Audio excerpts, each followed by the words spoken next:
6-1 odds on any team. Bet just $5 and get $280 in free bets if your team wins. Not a new customer? You can still get in on the action of the divisional round with same-game parlays. Combine multiple bets from the same game for a bigger payout. The more legs you add, the more money you can win. Best of all, you can deposit and withdraw your cash whenever you want. Download the Draftkings Sportsbook app and use code BET1580. Get 56-1 odds on any NFL team. Bet just $5 and win $280 in free bets if your team wins. That's code BET1580 at Draftkings Sportsbook. 21 and over. Arizona only. Gambling problem? 1-800-NEXT-STEP. New customers only. Eligibility restrictions apply. See DraftKings.com/sportsbook for details.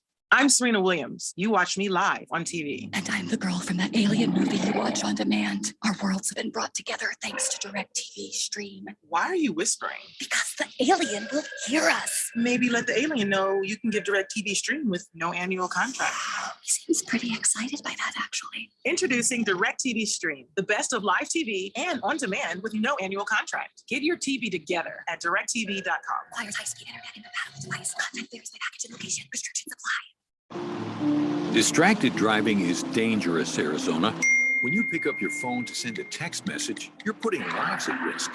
When you pick up your phone to take a call, you're putting lives at risk. When you pick up your phone to check an email, you're putting lives at risk. And now, when you pick up your phone while driving, it's also against the law in Arizona. Don't get a ticket.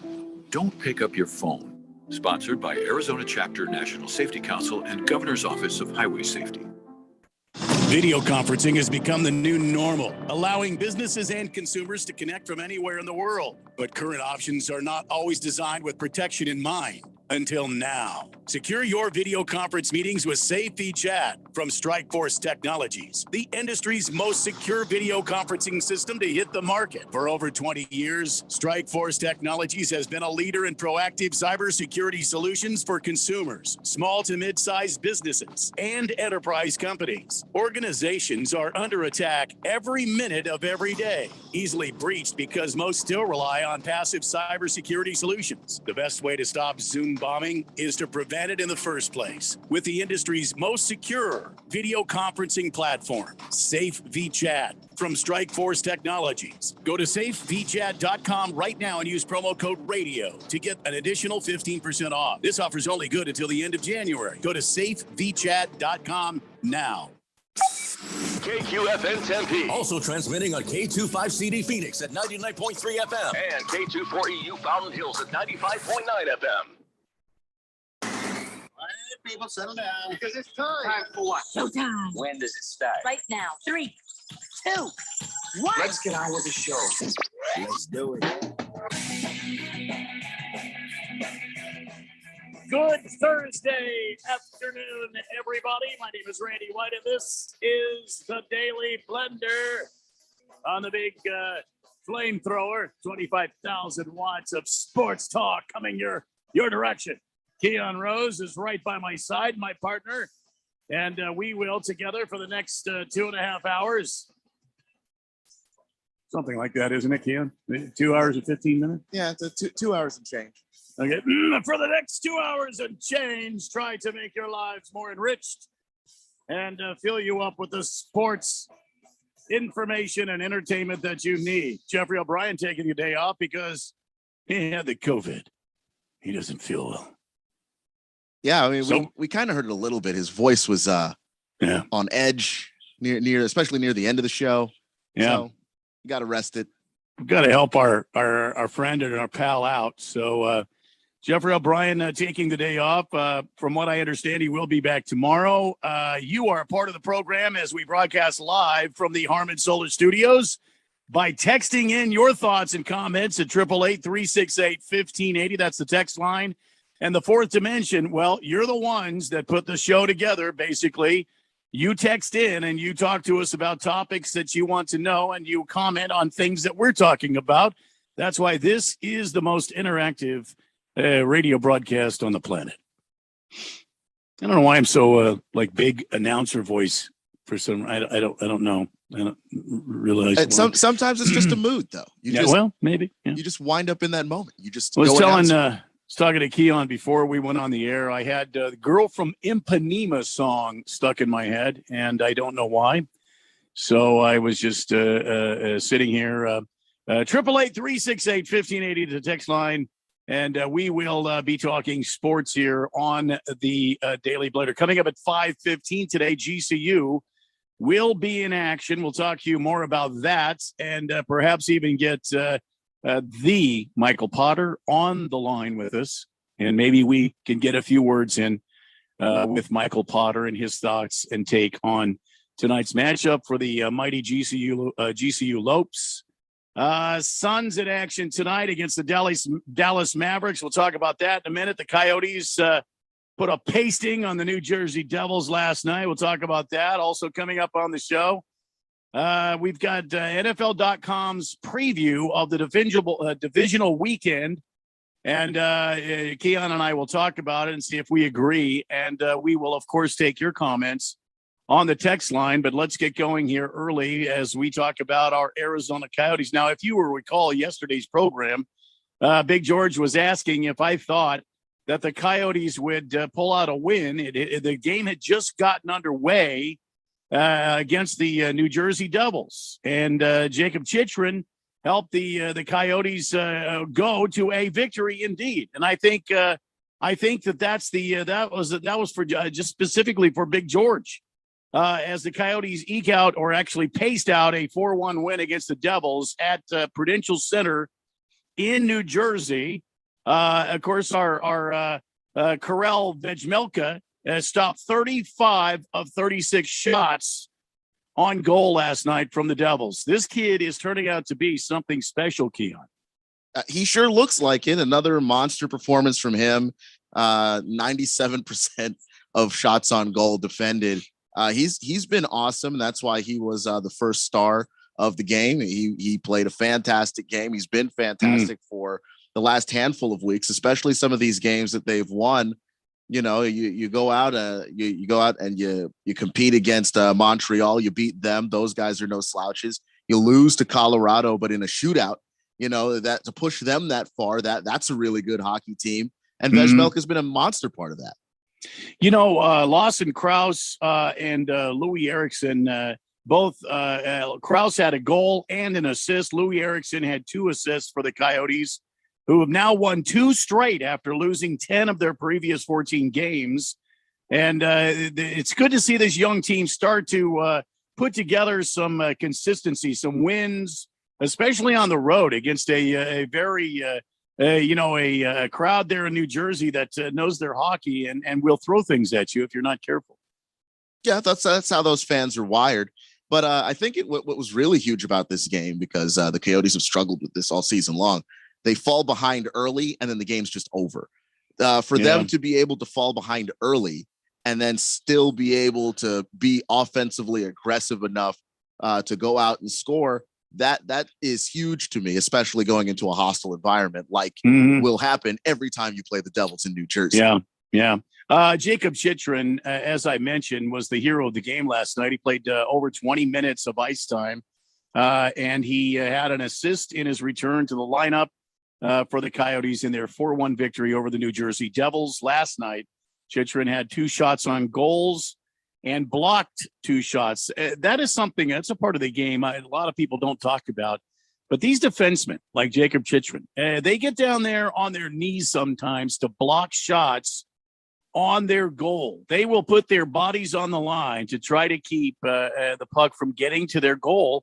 And so Jacob Chitran, who again just returned, he was on the NHL's COVID-19 protocol starting January 10th. It looks like he had to wait out his isolation period, and he returned to the ice, and that was a big pickup for the Desert Dogs. So 4-1, Coyotes win, and we will see where it goes from here. Of course, the Coyotes will continue to get through this season and learn and grow. But listen, that's a good win for him. Let's go to the text line real quick. 888-368-1580. Mr. Wilbur, Mars Bars 805 says, happy Thursday, guys, and prayers to Jeffrey to feel better. I'll take an 805 and some drinks for Jeffrey too. And then he says, pina colada. Pina colada. Pina colada. Well, If you like pina colada, I guess. Here's your 805 I'm pouring out for you there. Mr. Wilbur says, as a show of support for our fallen friend Jeffrey, I strongly urge the station to have their next remote in Jeffrey's front yard. Well, see, problem with that, Mr. Wilbur, is we can't get into the gated community. You have to have a code to get in. Jeffrey is vehemently against anybody being in his front yard. If you saw Jeffrey's front yard, it was absolutely pristine. As a matter of fact, if you have ever been on a really high-level golf course, well, that's Jeffrey's front yard. So there will be no remotes in Jeffrey's front yard, Mr. Wilbur, but great idea. Thanks for texting in. Charlie Boy says, COVID is no joke. Jeffrey, get well. And there you go, Jeffco. If you're listening, Charlie Boy and his dancing pants have just sent you a get well. Thunder Snow says, thanks, Randy. Now, the girl from Ipanema is stuck in my head. Well, I'm just doing my part to make your days a little happier, Thunder Snow.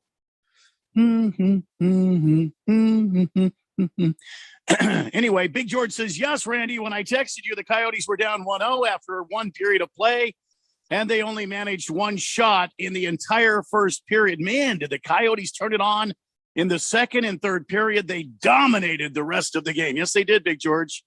And I was thinking of you as I was getting the show ready to go, thinking about Big George texting in and his Coyotes down early and asking the question on the text line, this very text line here, 888-368-1580. And what would the Coyotes do? Would they come back and win? And indeed they did. Moist One, good to talk with you. Goaltending has been a big turnaround, insane amount of respect for a guy that made it to the league with the name Carroll. Well, it's not like Carol Brunette. Yeah, Carol. It's not it. It's Carell, I believe. Yeah, and he's from Sweden too, so it's they don't have a. That's not there's plenty of funny sounding words in that language for Carol to not be the thing that gets you bullied on the playground. Think of Steve Carell.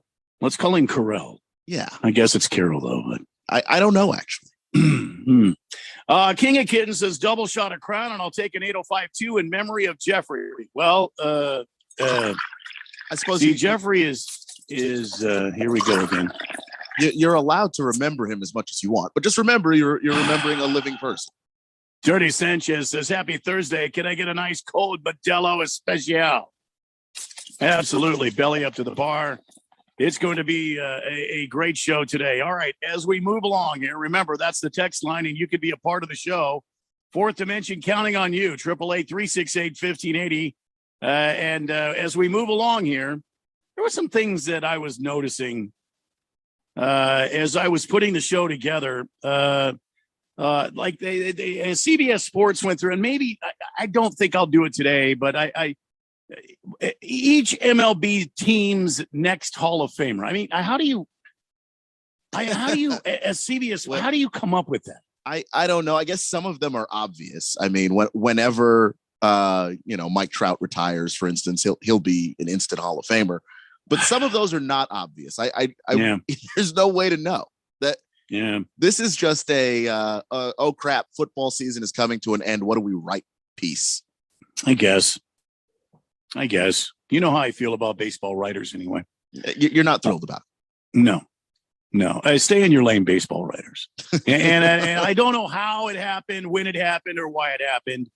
Well, I know when it happened. It happened early on in baseball because when baseball was America's pastime, when it was the sport before football and all this business came out, baseball was the man. And so somebody dubbed the writers the experts on baseball players, and to go ahead and make them the guys that are able to vote guys into the Hall of Fame. So look, it needs to be updated, needs to be revamped, and that's all I'll say.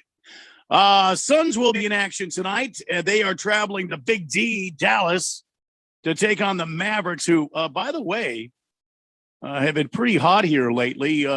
Let's give a quick preview of this game. Phoenix looks to complete a 5-game road trip by beating Dallas tonight. Phoenix captured the past 3 games by an average of 19 121.7 points, including a 121-107 win over San Antonio on Monday. At least they didn't have far to go. Devin Booker poured in a season best 48 points against the Spurs, averaged 37.7 points over the past 3 contests. Booker is the biggest reason why the defending Western Conference champs possess a league best 34.9. I don't know if I agree with that. Do you think it's because of just Booker the biggest reason? There are other reasons why the Suns have played. Booker has been out for a little bit too. I think they're just talking about offensively. Booker was out for a while, but offensively they are that much more smooth when he's back because he is such the phrase that's getting tossed around is a walking bucket. I mean, there isn't a shot on the floor that he can't take with a high degree of confidence that he's going to make, and it makes life easier for everybody else. Well, that's true. It doesn't mean that no one else is doing anything, but as far as offense goes, he's been killing it. There's also not a team mascot he likes either. Probably not. Kind of a bright spot recently, Bismack Biyombo, who posted a season-high 17 points and 14 rebounds in 25 minutes in San Antonio, has been a bit of a surprise. He got increased minutes after DeAndre Ayton was sidelined with an ankle injury. Ayton has also been ruled out against the Mavericks tonight. Suns beat Dallas twice in November back-to-back and have won the past 8 meetings, 15 of the past 18. However, if you might remember, back in November, that's when Luka Doncic was sidelined with an injury. So he's back, and the team seems to be doing well. The team's doing really well. They've won 4 in a row, and if I'm not mistaken, 10 out of their last 11. Yeah. So the Mavs are on fire right now. So this is not going to be a cakewalk walking into Dallas. And then you got Mark Cuban there, which, I mean, that you talk about a Raptors mascot being sort of distracted. Cuban is a huge distraction. This is true. It's been his whole career.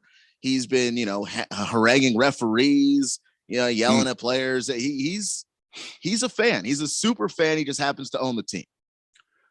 Luka comments on his team saying that his team's defense has been wonderful. He says that they're 10-1 of their last 11. You're right there, Keon. And it's because of our defense. Offensively, we've just shared the ball, kept everybody involved. But Luka believes his defense, his team's defense is the key. Kristaps Porzingis, the unicorn, had 18 points. Tim Hardaway Jr., 16. And scored in double digits for Dallas on Wednesday. So a big game tonight for the Phoenix Suns. What are you looking for, Keon, as the Suns fly into Big D to take on this Dallas Mavericks team? Yeah, I'm looking for the Suns to have one of those quarters, which I notice it's been either the third or the fourth for them. They like to do it in the second half where they just explode offensively, and whoever they're playing against can't catch them. They seem to like to pace themselves. So they don't pour too much in out of the tank, in the first and second quarter. But when they get to the second half, that's where they really start to turn things on.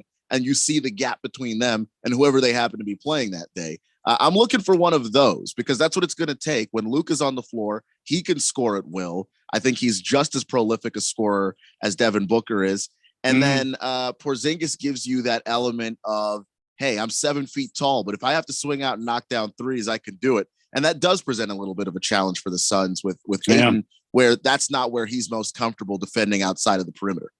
So were you surprised that Biyombo was sort of a surprise off the bench guy for these Phoenix Suns, or did you kind of expect that knowing that he was going to be a good piece for the Suns to add to this team? I thought I've always been a big fan of Bismack Biyombo. Like I really thought that his ceiling in the league was Serge Ibaka in his prime. And he never really hit that ceiling, but he has been playing really well. And he fits well into what Monty Williams wants his guys to do. Patrol the paint, use that length, defend the rim. Well, Biyombo can definitely do that.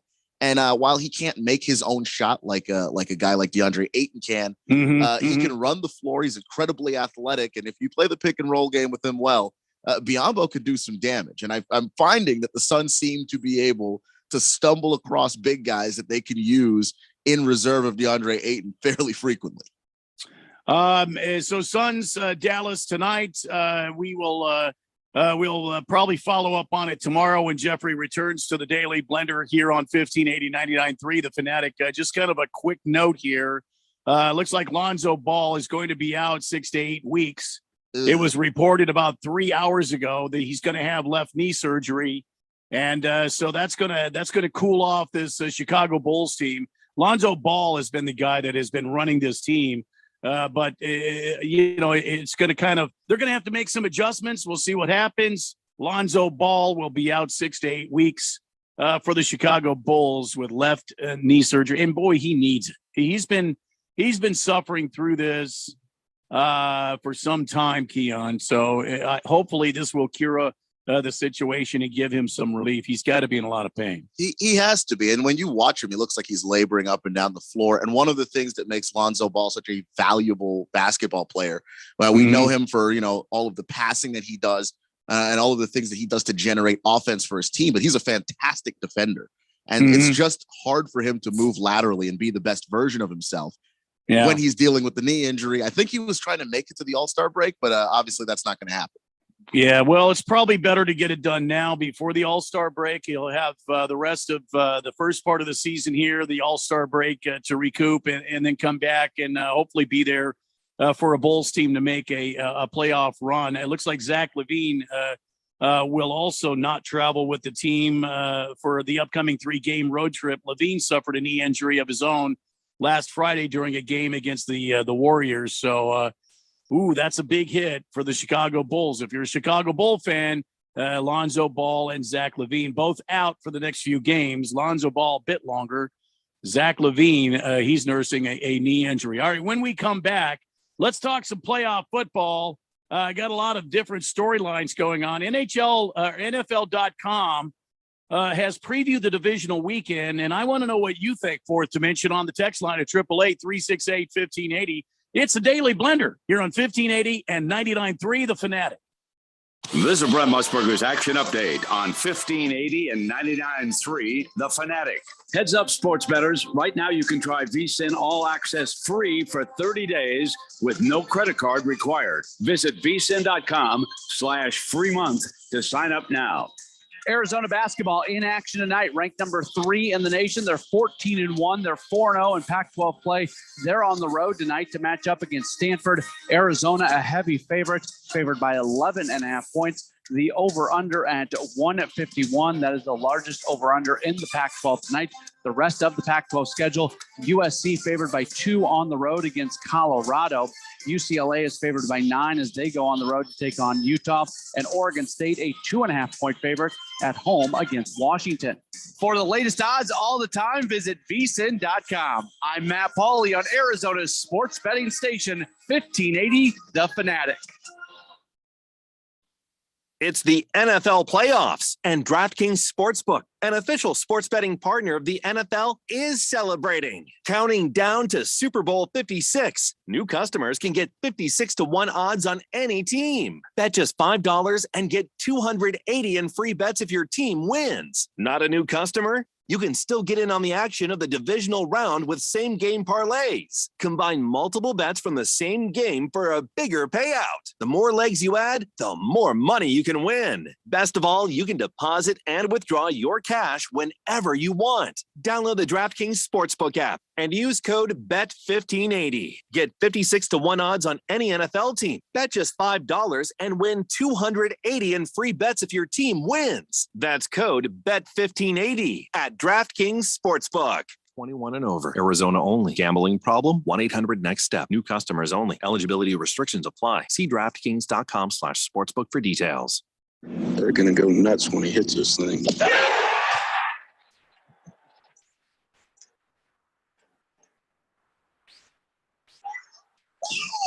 It went in. The People's Open is back. See the PGA Tour's best tee it up at the 2022 Waste Management Phoenix Open, presented by Taylor Morrison, February 7th through the 13th at TPC Scottsdale. Get full tournament info at WMPhoenixOpen.com.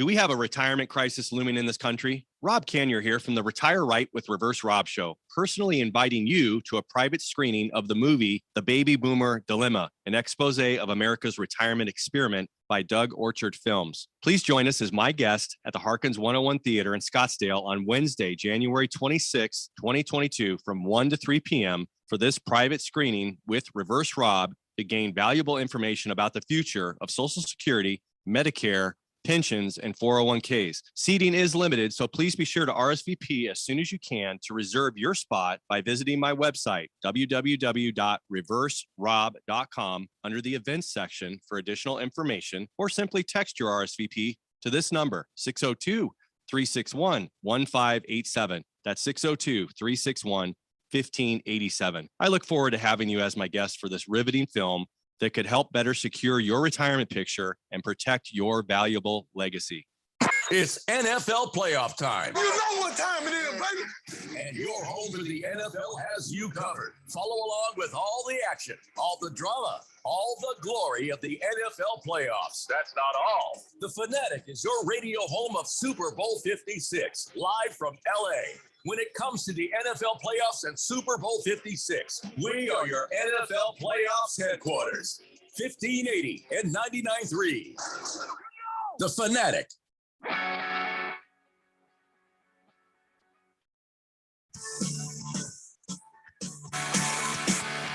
Welcome back to the Daily Blender for a Thursday. I'm Randy. That's Keon. Jeffrey out today, recuperating.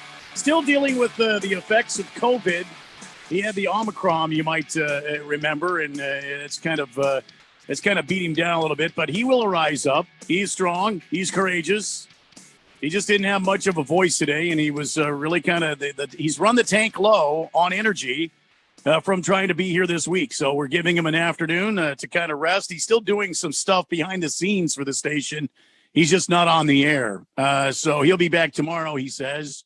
And we will look forward to that. 888-368-1580 is your portal to be a part of the Daily Blender. King of Kittens says use that portal and says, yeah, Modelo Negro, por favor, please. So let me get one of those going for King of Kittens. Bulldozer Brian checks in and says, just got done with a job in Barstow, California. My God, it's good to be back. Get well, Jeffco. So there you go. Bulldozer Brian sending out well wishes to our fearless leader. Senior Wake and Bake has got a two-part texter. Are you ready for this, Keon? He says, sup, fellas. So Sally Snipples stayed home. Hey, curious about betting. How do you start? How do you accumulate your money online account? PayPal, Go Niners. Well, the way to do that is to get, there's a couple of apps that we're offering here through Arizona Sports Betting Station. Right now we have a thing going on with FanDuel where you can just go to the app store for your phone, whether you have an Android or an Apple device, and download the FanDuel Sports app. When you get in there, you'll be asked some simple questions, your name and your address, things like that. And then when it says promo code, put in Randy 1580. And there you'll have the app on the phone, and you will be able to fund your account through FanDuel in a number of ways. There's Venmo, there's PayPal, credit card. I wouldn't recommend using your bank account, but your bank account works. There's a number of ways to do it. I personally like to use a PayPal, and then I've got some backup safety. Not saying that FanDuel is unsafe. It is one of the most safe and secure apps there is out there, and their customer service is very helpful. So you can always reach out to them. You can text them or email them or call them at their 800 number. They'll be happy to help you. Then the other one is DraftKings. You've heard Jeffrey talk about DraftKings.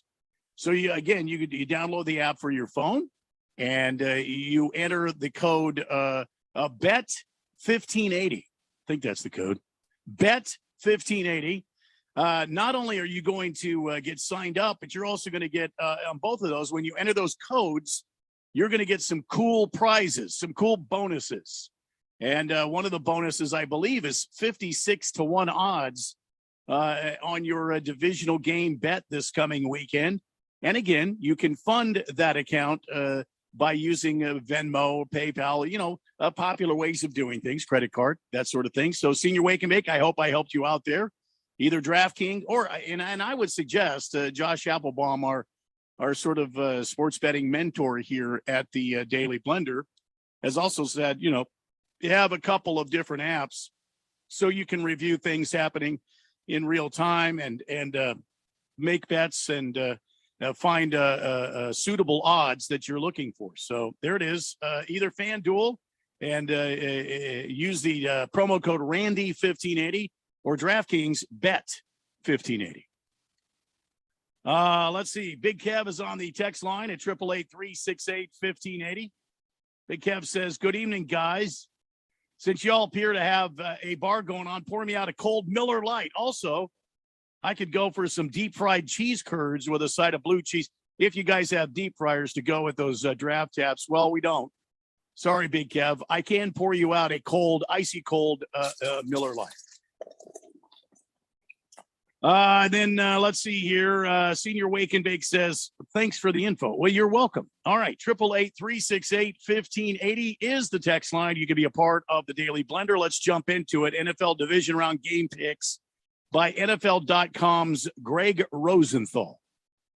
I thought this was interesting, and I like to pull things like this so you and I, Keon, could talk about it and see what you think. He goes through all four of these games. We've got two on Saturday, got two on Sunday, and he goes through both of them, and he's got his own thoughts about who's going to win the game, who's not. So let's start with Saturday. The early game, I guess you could call it early. The Tennessee Titans welcome in the Cincinnati Bengals. He says the game is going to be close, and he says the score is going to be 29-33. He says that Joe Burrow is capable of taking over any defense, including a Titans group that hasn't played a top 10 quarterback in a couple of months, and just 2 weeks ago allowed Davis Mills to come back on them. But I worry almost everything beyond the Bengals' skill, position, talent in this matchup. So he feels like Tennessee is bigger, stronger, deeper on both sides of the football. What say you? His final score outlook right now, his prediction is 29-23, Tennessee winning. What you got for me? Yeah, I think he's right. And honestly, it's not even really the depth so much as where Tennessee is better. Tennessee is better in the trenches. Tennessee is better, quite frankly, I think, with their running game. I know Joe Mixon's been great, but I forget his name now off the top of my head, who came in relief of Derrick Henry. There were a couple of games you didn't know. They even have the same kind of lock thing going on, where it sticks out under the helmet there. You almost didn't notice some games that Derrick Henry was gone. So they don't even need Derrick Henry to be 100%. And I think that Tennessee secondary is one of the more underrated groups in the NFL. I'm going Tennessee on this one. I just think the advantage of having that much of an advantage in the trenches, your offensive line being that much better and your defensive line being that much better, I think is going to have an impact in the long run of this game. All right. Yeah, I think I agree with you. I think Tennessee, bigger, stronger, more powerful, well-coached. Not to say that the Bengals are not well-coached, but I think the Bengals are a young team. I think Joe Burrow, although, as cool as an ice cube under pressure, has led this team this year to some great success. They are 11-7, but I don't believe that the Bengals can get it done in Tennessee, in the enemy's camp, against a team that is very big, very strong, and very much willing to run the football down your throat. So Tennessee Titans in a close one. I don't know about 29-23. I think it's going to be more of a grinded out game. I think Tennessee is going to take away the passing game from Cincinnati. They're just going to have to use, short passes, that sort of thing. I don't think that I think Tennessee is going to keep Jamar Chase in check. I think they will. Now the question, because he did bring up a point about the Bengals skill position guys, they're particularly deep there. I mean, you take away Jamar Chase. Okay, we have T. Higgins. Okay, we have Tyler Boyd. We have options if we're Cincinnati, and I'm Joe Burrow, and I'm looking at this defense. However, will Joe Burrow have the time to throw?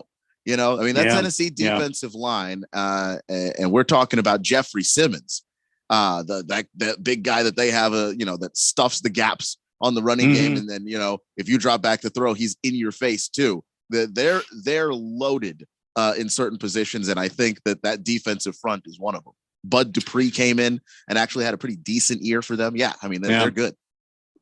All right, so that's game one, 29-23, according to NFL Network. Keon agrees with it. I think it's going to be a lower score. I think it's going to be like, I don't know, maybe a 17-14 game.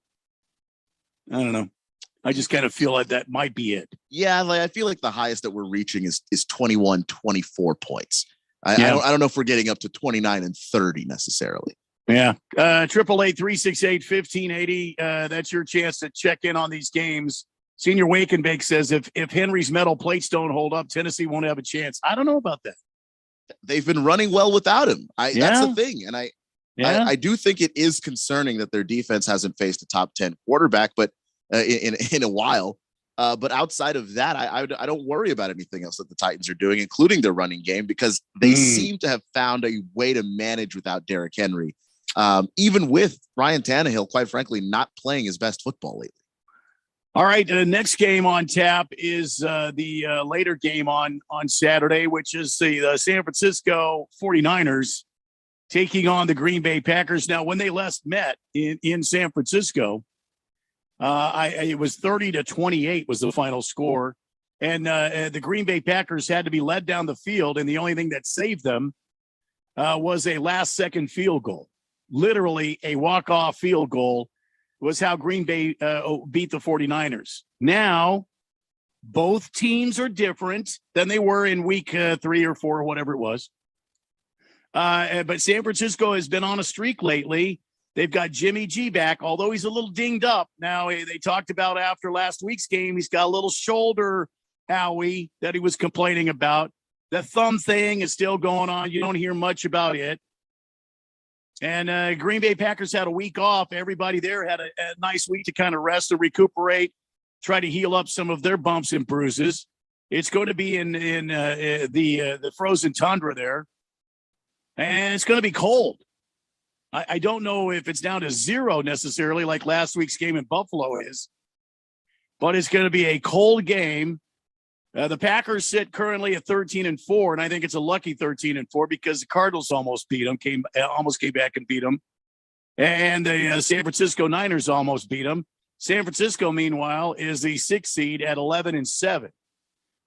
So now NFL's.com's Greg Rosenthal says that he loves the 49ers +6. Plus, they've won back-to-back road games to keep their season alive against 2 incredibly talented opponents. The Niners' running game matches up well against the Packers' defense that's been quietly mediocre for a while. Green Bay, meanwhile, finished 30th in rush defense and a problematic trend that didn't improve over the course of the season. They last played a meaningful game 3 weeks ago against Sean Mannion. They last played a team that finished with a winning record in November. Green Bay starters were trailing at halftime against the Lions in Week 18. A start in line with games down the stretch against the Bears, Ravens, and Browns. Now, Rosenthal says maybe none of that matters because you got Aaron Rodgers and you've got some talent on that team that can pull games out. But this is a game that I've been focused on, Keon. I really think San Francisco's playing good football right now. And I think San Francisco, the way they've been playing good football, they have good defense, strong defense. They're very energetic on the field, and they go out there with pride and excitement, and they want to shut down the other team. And then that gives their offense a lot of help. And Deebo Samuel has been just a wild man running the football and making pass catches as well. Then you got George Kittle, who's healthy. I mean, I still think Rosenthal says it's going to be a 23-22 game. San Francisco wins. I don't know that that might be right in the score area. I figure maybe 21-17, 21-20, something along those lines. But he's got San Francisco winning the game. What say you, Keon Rose? I'm gonna go the other way, but boy, am I waffling. Really?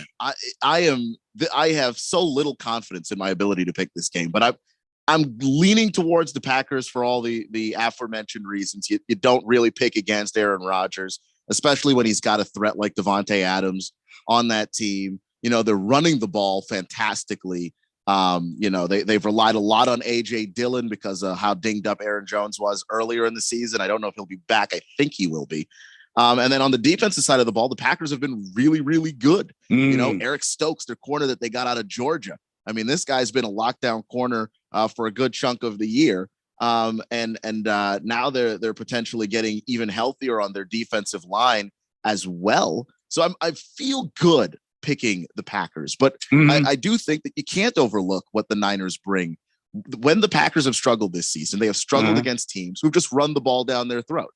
They started the season with the loss to the Saints, with Alvin Kamara basically just running roughshod all over their defense to the point where, the Saints didn't even really need to rely on Jameis to do anything at that time of the year when they still had him. So you can't deny what the Niners bring, especially Deebo Samuel, who was named after Deebo, the bully in the movie Friday. And that's exactly how he plays. He bullies people. He just runs through you. And it doesn't really matter whether or not you're prepared for it. He just pushes right through everybody. And then that's before you show what he can do in the passing game. And Brandon Ayuk bringing another element in the passing game as well. This is not a great matchup for the Packers, but I just look at all of the Packers' talent and they have so much. They seem, overloaded at times.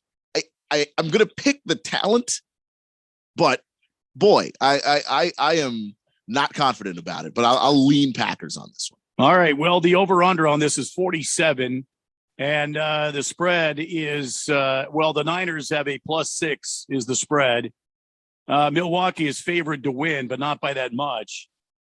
I think this is going to be a very tight, very, heavily fought game between two teams that want it. Yeah, and I'll say one more thing why I'm leaning towards the Packers is that in Green Bay, it is going to be potentially in the negatives. That game is a night game. Okay. 8:15 p.m. Yeah. So we may have a game in the negatives, which I think also favors the Packers. All right. Kind of a slick, icy field. We're not expecting any snow or anything, right? It's just going to be cold, right? Yeah, it looks like it's just going to be cold. So we're not expecting any precipitation necessarily, which would actually favor the Niners because if you can't throw the ball, the Niners run it about as well as anybody because of that Shanahan zone blocking scheme. But it's going to be incredible to watch. All right, when we come back, we'll continue. We'll look at the other two games. We've got Michael Potter, I understand, in the 4 o'clock hour. He's going to set us up about the GCU game coming up tonight. And we'll talk more. There's some other news out there about about this weekend. There's some things that have happened that's newsworthy I think you need to know about. We'll talk about it when we come back here on the Daily Blender on 1580 and 99.3, The Fanatic. They're going to go nuts when he hits this thing.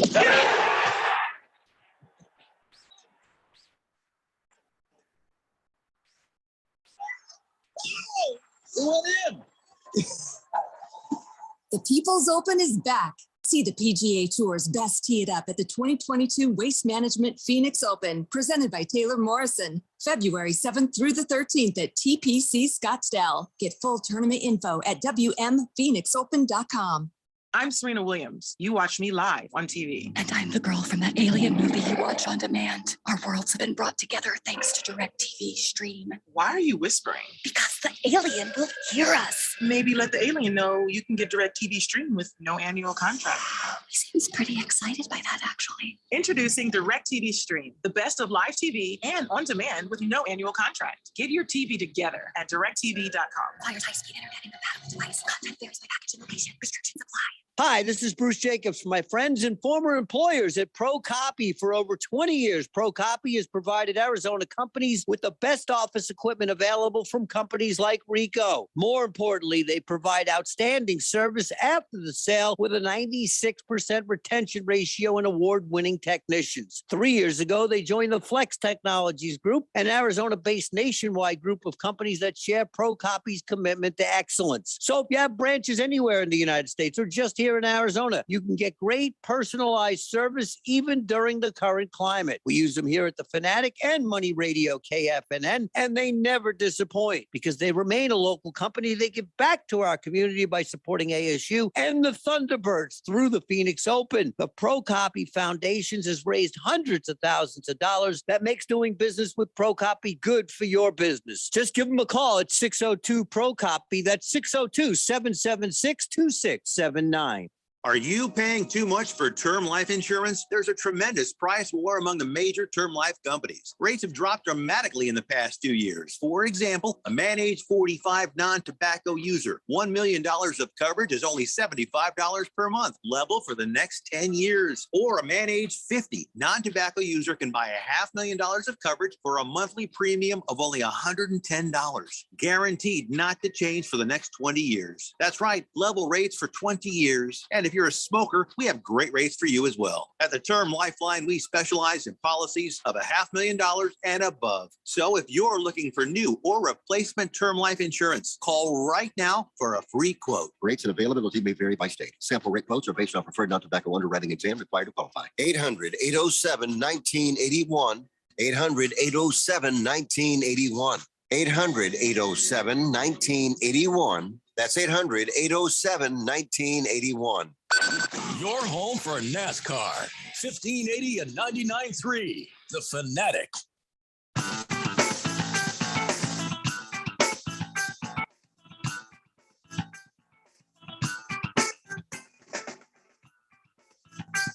Welcome back to the Daily Blender. It is hour number one. Jeffrey O'Brien is recuperating still from COVID-19.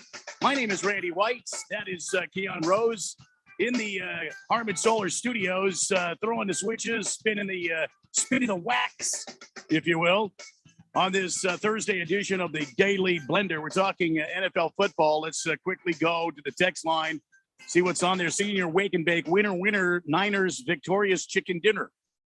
Well, I mean, I think he agrees with us. I think that's what he's trying to say. Senior Wake and Bake is finally on our side here and appreciating the fact that we're saying that the Niners could win. Now, Keon, I don't know. You're saying it's going to be a close game and you don't know which way to go. But I think Senior Wake and Bake is trying to persuade you to go towards the Niners side. I'm waffling on these picks here. There's not a ton of confidence. I think that the Niners, the way that they ended the season, they were the team in the playoffs that nobody wanted to see. You were hoping you didn't draw the Niners because look what happened to Dallas. They went into Dallas's house, punched them in the mouth, and then walked out with a win. They're capable of doing that. And they're healthier now than they were at the beginning of the season.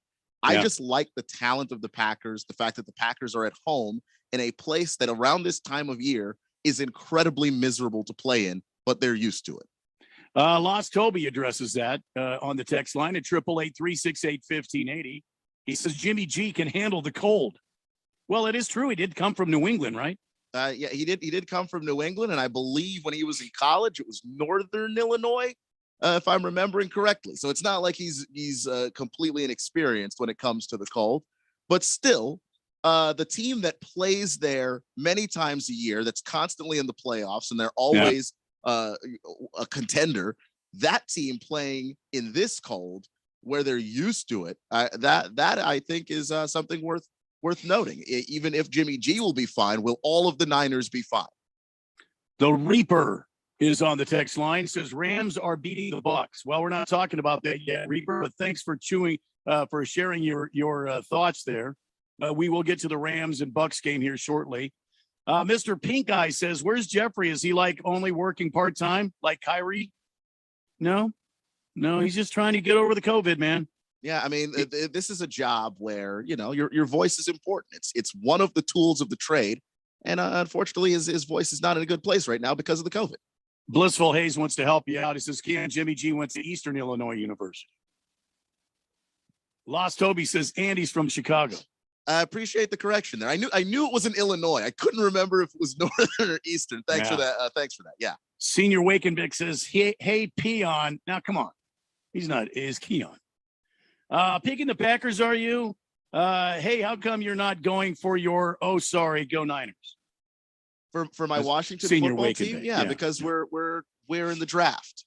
Because we're bad at football. I don't. It's not a new thing there, Senior. Thundar, the Santa Barbarian, says, let's go Packers, beat them whiners. Oh, boy. Here we go. And Big George says, newsflash, Jimmy G is not a good quarterback, and he is not leading the 49ers to a Super Bowl victory. Aaron Rodgers will be able to handle the 49ers. Don't buy into the 49er hype. I agree with Jimmy Garoppolo, which also makes this easier to pick for me. I don't like Jimmy Garoppolo. I've never been a fan of his. That's why I love the Trey Lance pick for them. I understand you got to take some time and develop Trey, but when Trey is ready to go, I believe that the Niners are going to be able to hit another level. I'm not a big Jimmy G guy, so that's another reason. I mean, the guy, did he even throw a touchdown pass last week? Or no, I don't think he did. I think he threw an interception. The term game manager, when I think of Jimmy G, comes to mind. Yeah, and even then, when I think of the great game managers, I think of guys that wouldn't make mistakes. And every now and then, Jimmy Garoppolo is just going to make a mistake that makes no sense whatsoever. Let's see here. Lost Toby says, for a team that's used to it, they haven't actually won much there, have they? I think he's talking about Green Bay at Lambeau Field, and I don't know if that's right. I don't know if that's right either, but they have lost there a bunch also. Yeah. I don't know what that has to do with, are the Niners going to be okay playing their physical style of football in a place where it's miserable to play physical? Mr. Wilbur is on the text line at 888-368-1580. Hey, Mr. Wilbur. He says, is Jeffrey's voice insured to Lloyd's of London? If so, I'm going to submit a claim because he's done. Stick a fork in him. Wow. Okay. Wow. Uncalled for. The moist one says Eastern Illinois is same as Romo. And, well, if that tells you anything. Lost Toby says, if anyone's going to lose us the game, it's going to be Shanahan's bad calls. Wow. All right, 888-368-1580. Get your word in here on the Daily Blender. We're in the third segment of hour number one. Remember, we're off the air at about 5:15 today to make room for GCU. Oh, by the way, Michael Potter will be joining us to give us a preview. Let's move on in our conversation to the Rams-Bucks game. Again, this is a game where this author, Greg Rosenthal for the NFL.com, is putting out his picks. And according to the NFL.com, Rosenthal went 4-2 straight up and is 3-3 against the spread on his Super Wildcard Weekend NFL picks, bringing his season totals to 164, 113-1, and 146, 130-1, respectively. So the guy has some insight. Obviously, he does this for a living, and he's around the stats and all the trends and stuff. So he sees what's going on. So Rosenthal says that this game happening in Tampa Bay on Sunday, it is the early game Sunday, will be a close one. The Rams should end up winning this game 23-20, according to Rosenthal. He said Tom Brady has played nearly an entire season's worth of conference championship games. Even if it's recently diminished state, Tampa Bay's roster is a lot more talented than many of those former Brady-led squads. Buccaneers have handled the weight of being defending champions with ease and knocked out the Eagles quickly last week. They just might have the wrong injuries at the wrong opponent at the wrong time. Tristan Wirfs is out. Center Ryan Jensen. Both of those have ankle injuries and are unknowns at this point. Both of them are not practicing this week. And while Jensen finished the Eagles game, he wasn't himself against Aaron Donald, Von Miller, and this Rams defense. So as we go into this thing, I don't think it's a matter of what kind of receivers that Tom Brady has. It's a matter, can that offensive line protect him, and can they make the running game go for the Buccaneers? What say you, Mr. Keon Rose? That's the question that I have for them too, and it's why I've fallen out on the Buccaneers, which is tough because again, one of the handful of guys in the postseason you just don't really bet against is Tom Brady. But I look at this team and I go, this is not a great matchup for them. The Rams are an awful matchup for them. I'm not a fan of Tampa Bay's secondary right now. Not their fault. It's injuries, but I'm not a fan of it. And what the Rams offer in terms of challenging a secondary with Cooper Kupp and how good Odell Beckham Jr. has looked ever since he's arrived in Los Angeles.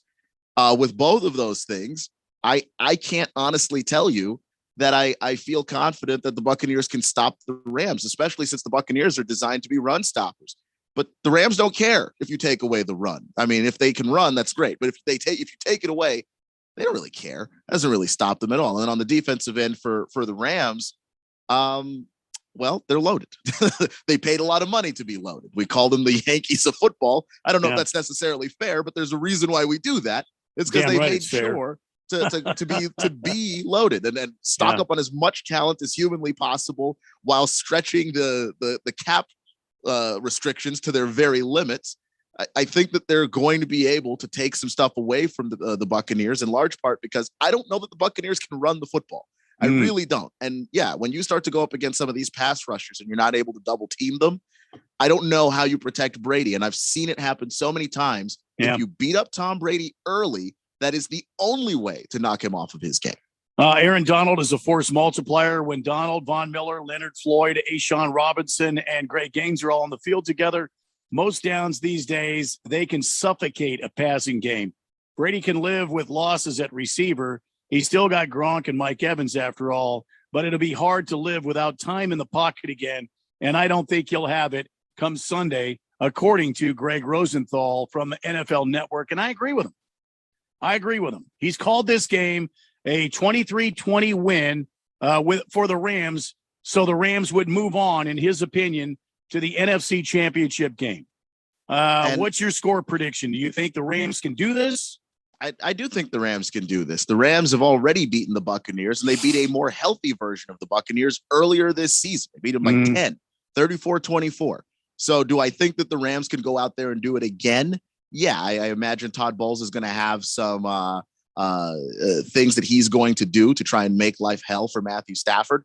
But in the end, this is, again, a really bad matchup because what Todd Bowles likes to do at the end of the day is blitz. And that is the one thing against this McVay offense that'll probably get you killed. All right, in our final game here before we run out of time, Buffalo Bills at the Kansas City Chiefs, 34-31. We all saw what happened last weekend in Buffalo. We saw Buffalo, and we heard about Buffalo's perfect offensive game. We know that Buffalo can be very stingy on the defense, but they've been, in my opinion, sort of inconsistent defensively throughout this entire year. So Josh Allen and Patrick Mahomes will have a heavyweight battle at Arrowhead Stadium. According to Rosenthal, it's going to be a 34-31 game, and it's going to be the Buffalo Bills coming out of there and winning, moving on to the AFC Championship game. With just a few minutes left on the clock, who do you got in this, Keon, and what do you think about this assessment of Buffalo at Kansas City? I disagree. I'm going to go Chiefs. I really think that the Chiefs defense has come around. They've played much better defense. Boy, from the second half of the season onwards, they've played better defense. It seems like they figured it out. And Patrick Mahomes and this offense had a lot of really bad luck. I mean, there were just tipped balls and weird fluky plays at the beginning of the season. And I think they've also settled down. Patrick Mahomes doesn't feel like he has to save the team all the time, constantly. So I'm going to go with the Chiefs here because I really feel like they've put together what their identity is again. All right, so we'll have to see what the Bills defense can do against the Kansas City Chiefs. I mean, if I'm a guy, I'm not going to try to put pressure on Patrick Mahomes. I'm going to play a heavy secondary and try to cover his receivers. Then you kind of take the ball out of his hands and make their running game work.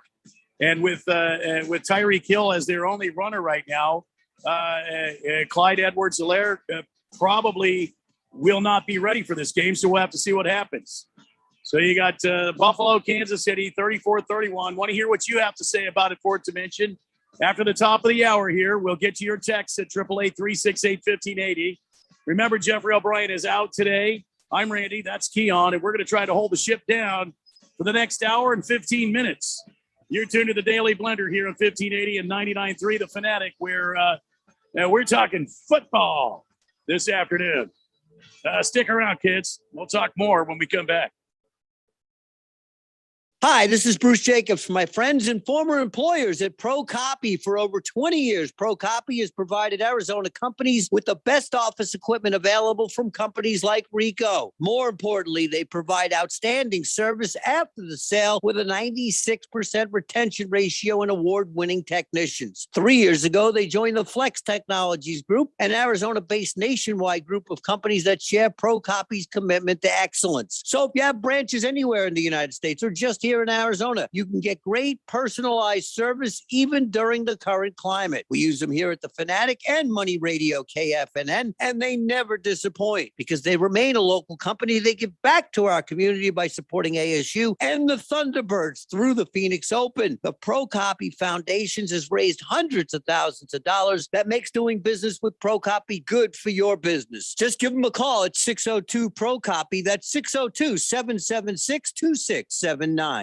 The old way of living with diabetes is a pain. You've got to remember to do your testing, and you always need to be sticking your fingers. The new way to live your life with diabetes is with a continuous glucose monitor. You simply apply a discreet, easy-to-use sensor on your body, and it continuously monitors your glucose levels, helping you spend more time in range and freeing you from painful finger pricks. If you test your blood sugar at least 4 times per day and inject insulin at least 3 times per day, or use an insulin pump and have private insurance or Medicare, you might be eligible for a CGM with little or no cost to you. Call U.S. Medical Supply today for a free benefits check. We offer free shipping, 90-day supplies, and we bill Medicare or your insurance directly. Call now and say goodbye to finger pricks. 800-438-8173.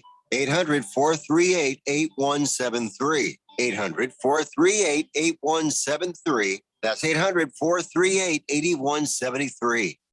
ADOT's I-10 Broadway Curve Improvement Project is in the works. It's an 11-mile stretch of Interstate 10 between Loop 202 and I-17. When complete, your travel time through the area will be reduced. Access to Sky Harbor, retail centers, and colleges will be improved, and the region will be able to better support a growing economy and more. Keep up with the project and traffic updates at i10broadwaycurve.com and stay ahead of the curve. This message is sponsored by the Arizona Department of Transportation.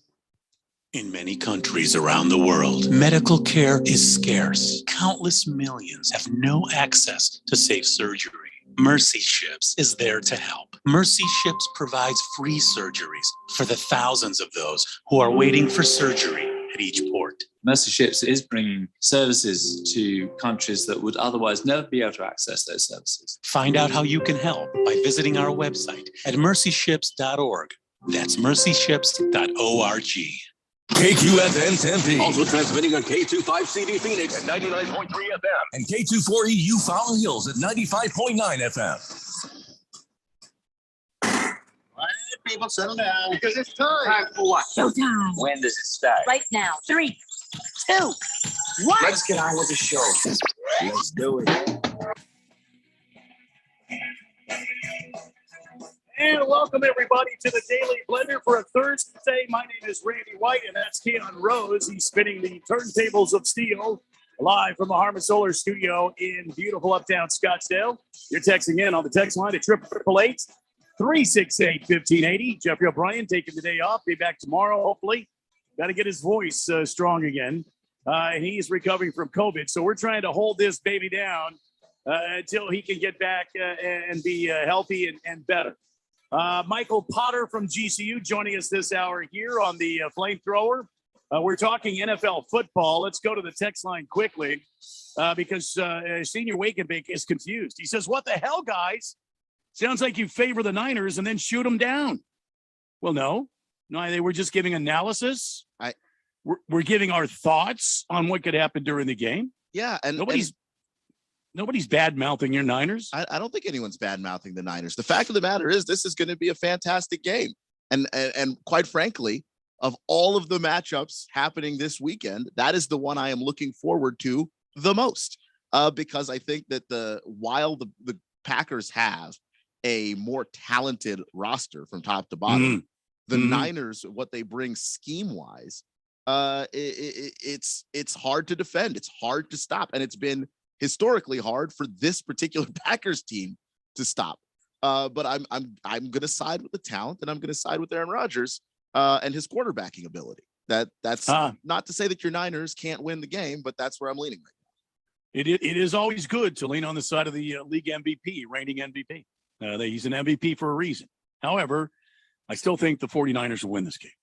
Chorro is on the text line and says, yeah, Keon, he knows what's up. We got a run game. McKinnon, Pringle as the number 3 has come up. They figured out how to use Hardman. Too many weapons, not to mention revamped defense. Chorro's pretty excited. Pretty excited. And yeah, if I was a Chiefs fan right now, I'd be pretty excited too. The way that they have been playing, rolling into these playoffs, they're getting hot at the right time.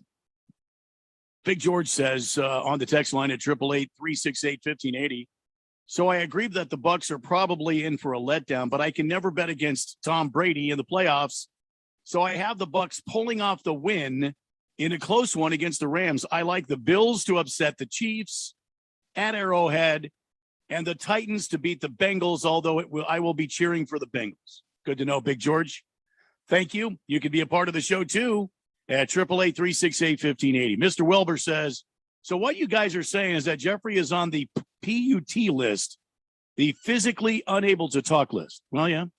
Yeah, I guess so. Yeah, that's one way of saying it's it. Not the pup, it's the putt list. Prison wallet, Jeffrey's man card just set itself on fire. I mean, look, if you were a construction worker and you hurt your hand, no one would question your masculinity because you couldn't work because you hurt your hand. If you imagine you hurt your voice and your job was to talk, you can't. So I'm sorry. There's nothing wrong with Jeffrey's man card. I'm sure it's still perfectly fine wherever it is that he keeps it. All right. So you heard Keon and I go through this weekend's divisional playoff games. By the way, you can still chime in on that on the text line at 888-368-1580. Give us your picks. It's okay. We're going to be here for another hour and 15 minutes. So you got plenty of time. 888-368-1580. All right. Here's some other news that affects some of these playoff teams. It looks as though the Titans are going to stack the deck and try to take tickets away from Bengal fans to try to keep them mostly out of Nissan Stadium in Nashville. So the Titans are getting set to host just their second playoff game in the past 10 years. The team's doing its best to make sure Nissan Stadium isn't overrun by Bengal fans on Saturday. In an interview with News Channel 5 in Nashville, the team's vice president of ticketing, Brooke Ellenberger, admitted that the Titans had implemented a new ticket policy this week in hopes of limiting the number of Bengal fans at the game. What? How can you do that? I don't know. Under the adjusted policy, tickets cannot be transferred to anyone who purchased them until 24 hours before the game. We want Nissan Stadium to be a two-tone blue, Ellenberger said. And so by limiting this transfer window, it also limits the number of visiting team fans that we'll have in the stadium. I don't understand how. Under the adjusted policy, tickets cannot be transferred to anyone who purchases them until 24 hours before the game. Oh, so they're trying to make it, hi, I'm calling from Cincinnati. I want to buy tickets. Oh, okay. Well, we can buy them, but we're not sure you're going to get them. And you're all not going to get them until 24 hours before but I've got a flight to put, and I got a hotel, but yeah, I'm sorry. That's our new policy. So you're going to make plans to do something without being sure whether or not you even have the tickets. And I kind of understand where they're coming from on this, because the only thing that separates Nashville and Cincinnati is Kentucky. That's 4.5 hours of driving. And you're right there. I drove up to Cincinnati from where I lived in Tennessee. It wasn't a very long drive at all. So if if Bengal fans want to come down because they're excited, they're pumped, their team is in the playoffs, it's possible. Bengal fans could buy these tickets and move right on in. And next thing you know, for a home game, you're playing in front of an orange crowd. By limiting that transfer time would limit some of the resale and some of that transfer activity that would happen in advance, Ellenberger explained. Oh, boy. Oh, but what if you don't sell the tickets? See what I'm saying? Well, there's nothing wrong if you don't sell them, I don't think. Well, you don't make the damn money. No, you don't. I guess you got to go to the game then. Well, even if you, what if Cincinnati guys call and they want to take the ticket, they want to buy the tickets, and they decide not to come because of this goofy policy they have, and Nashville residents don't want to buy the tickets either. Well, all that's telling me is that they would rather have an empty stadium than a stadium full of Bengals fans. Oh boy, that we would rather two people show up and shake hands than have, a packed stadium and most of it has orange with stripes. Although the Titans are doing everything they can to clamp down on Bengal fans attending Saturday's game, it should be noted that this isn't the first time that a team has gone out of the way to limit the amount of opposing fans at a game. January 2016, Broncos limited all ticket sales for the AFC Championship game to fans who lived in the Rocky Mountain region. Oh, boy. If you didn't have a zip code from that area, then you could not buy tickets, which limited the amount of Patriot fans who were able to attend. Oh, that's dirty. That is dirty. Ha ha. Wow. All right. So Titans trying to keep Bengal fans away. And we already know that the Bengal fans are pretty fired up about this. So we'll have to see what's going to happen here as we get closer to the game. Will there be Bengal fans in attendance? 888-368-1580. From one thing to now a Bengals news item. Bengals sack leader is cleared to play, according to the four-letter network. Trey Hendrickson clears concussion protocol and is okay to play on Saturday in the game against the Titans. Hendrickson successfully cleared the concussion protocol and will be in the AFC divisional round playoff game, according to Zach Taylor, Bengals coach. This is a big boost for that Bengals defense, isn't it, Keon? No, it's a gigantic boost, especially because that's a side of the ball where they have had some struggles. There have been things that they've done well, but they've struggled a little bit too. No, you can't understate how much every little piece helps the Bengals, because they're one of those teams that has talent, but they're also missing it in key places. So any person that they can get back helps them. Larry Ogunjobi was placed on a season-ending injury reserve earlier this week. He left in the win versus Las Vegas with a foot injury and tweeted on sometime today that he had successful surgery on that foot. So Larry Ogunjobi is out. And so welcoming him back, Hendrickson, is going to be a gigantic boost for the orange and black stripes. Meanwhile, Kansas City Chiefs linebacker Willie Gay arrested on misdemeanor charge of criminal property damage. According to the four-letter network, Thursday afternoon, Willie Gay pleaded not guilty to a misdemeanor charge of criminal property damage of less than $1,000 after he was arrested Wednesday night by police. Gay remained in detention center in Johnson County, Kansas. He's expected to be released Thursday afternoon. Gay's agent, Max Lepsettler, and Ryan Rubin said in a statement that Gay was visiting his son when he got into an argument with the child's mother, who called police. Is this anything big that the Chiefs will have to worry about? Well, for a team that's been this inconsistent defensively, it doesn't help them. But it hurts because Willie Gay's not going to be there. And he's not like the big star of the defense or big star on the team, but he's a guy that contributes. And so like, you're now going to have to be just a little less deep than you'd like to, going against a Buffalo team that is tough to beat enough already. Now you're adding this to it. And, he's had a fairly productive season, 87 tackles, a couple of interceptions, 1.5 sacks. He's been pretty good. He's just in a situation right now where he's got something going on where he wants to be with his son, is disagreeing with the mother of his child, and honestly, those situations are complicated enough without the property damage and all that stuff. So I hope he can get through it, because he doesn't seem like a bad guy. He really doesn't. But obviously, that's not the way to handle this. Sounds like maybe his emotions got the best of him and he broke something. So we'll see what happens. Doesn't sound like it's going to be anything major. Just it's sort of an irritant for the Chiefs as they prepare for the Bills this weekend. All right, let's go to the text line at 888-368-1580. Got a bunch of text here. Thundar, the Santa Barbarian, says the 49ers aren't all bad. I mean, they are better pro sports teams than San Francisco G-Aints and the Houston Asterisks. And, well, they're better than two other pro sports franchises anyway. Let's go Packers, beat them Whiners. Thank you, Thundar.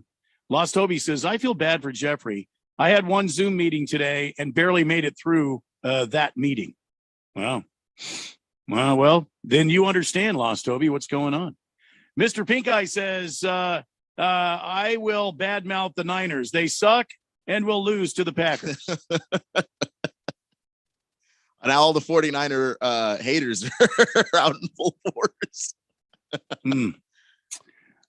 Prison Wallet wants to correct you, Keon. He says, you are totally wrong. I'm a construction worker. I deliver fuel and do many other things. If I'd hurt my hand and it didn't show up, someone would ask me if I had sand in my, well, I can't finish that. Well, okay. I guess, but if you hurt your hand and it actually restricted your ability to work, obviously you don't just not show up. You call somebody and you say, hey, I can't do this. And maybe they'll have something else for you to do, which quite frankly is exactly what Jeffrey's doing. Jeffrey's done a ton of work today. He just can't speak to be on the air. And I don't understand how that's an indictment. Yeah, in radio, that's about all you have. Yeah. It's not your good looks. It's your voice. Right. Big George is on the text line at 888-368-1580. He says, sound like the Titans have some emotional insecurities going on that they need to talk to a psychiatrist about that. Oh, you mean the tickets? Oh, okay. All right, I'm with you. Bruno Baller has this to say. I believe Jeffrey loves being a part of the blender and reading the text from the fourth dimension. And if he is not present, it's for a good reason. And it's not because he'd rather not be here. Here. I agree with you, Bruno Baller. I don't know if Jeffrey will attest to this, but I have talked to Jeffrey, and he has shown me many of the things that he does for this station on a daily basis. And this is the only part of his job that's actually fun. So, you know.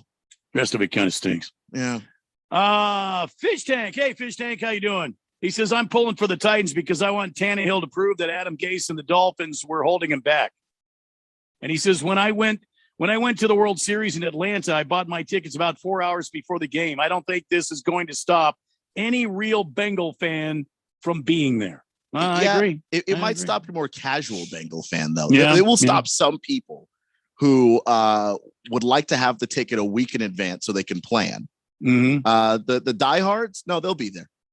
Yeah, I think you're right. Some of those stripe heads will be down there rooting on the Bengals in Nashville.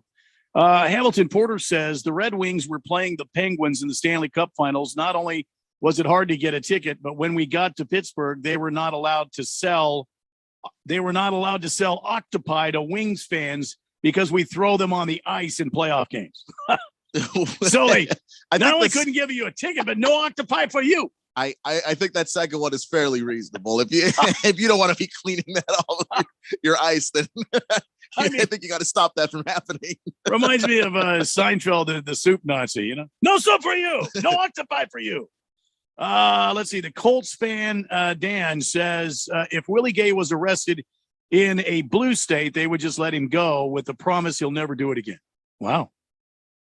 I feel like that's the kind of political analysis you can take up with your political radio show that you listen to, whichever one that is.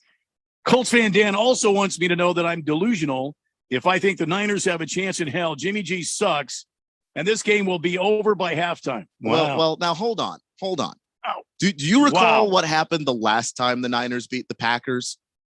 It wasn't Jimmy G that beat him. He threw 17 passes that day. So clearly they were not interested in what Jimmy G could do. They ran the ball down the Packers' throats. Can the Packers stop that again? I happen to think that they can. But let's not make it seem like because Jimmy G's the quarterback, the Niners have no chance. They have a chance, and it's not because of Jimmy G. Chorro says Chorro will jump in with pink eye and also badmouth the Niners. They do suck, and Shanahan will lose that game. All right.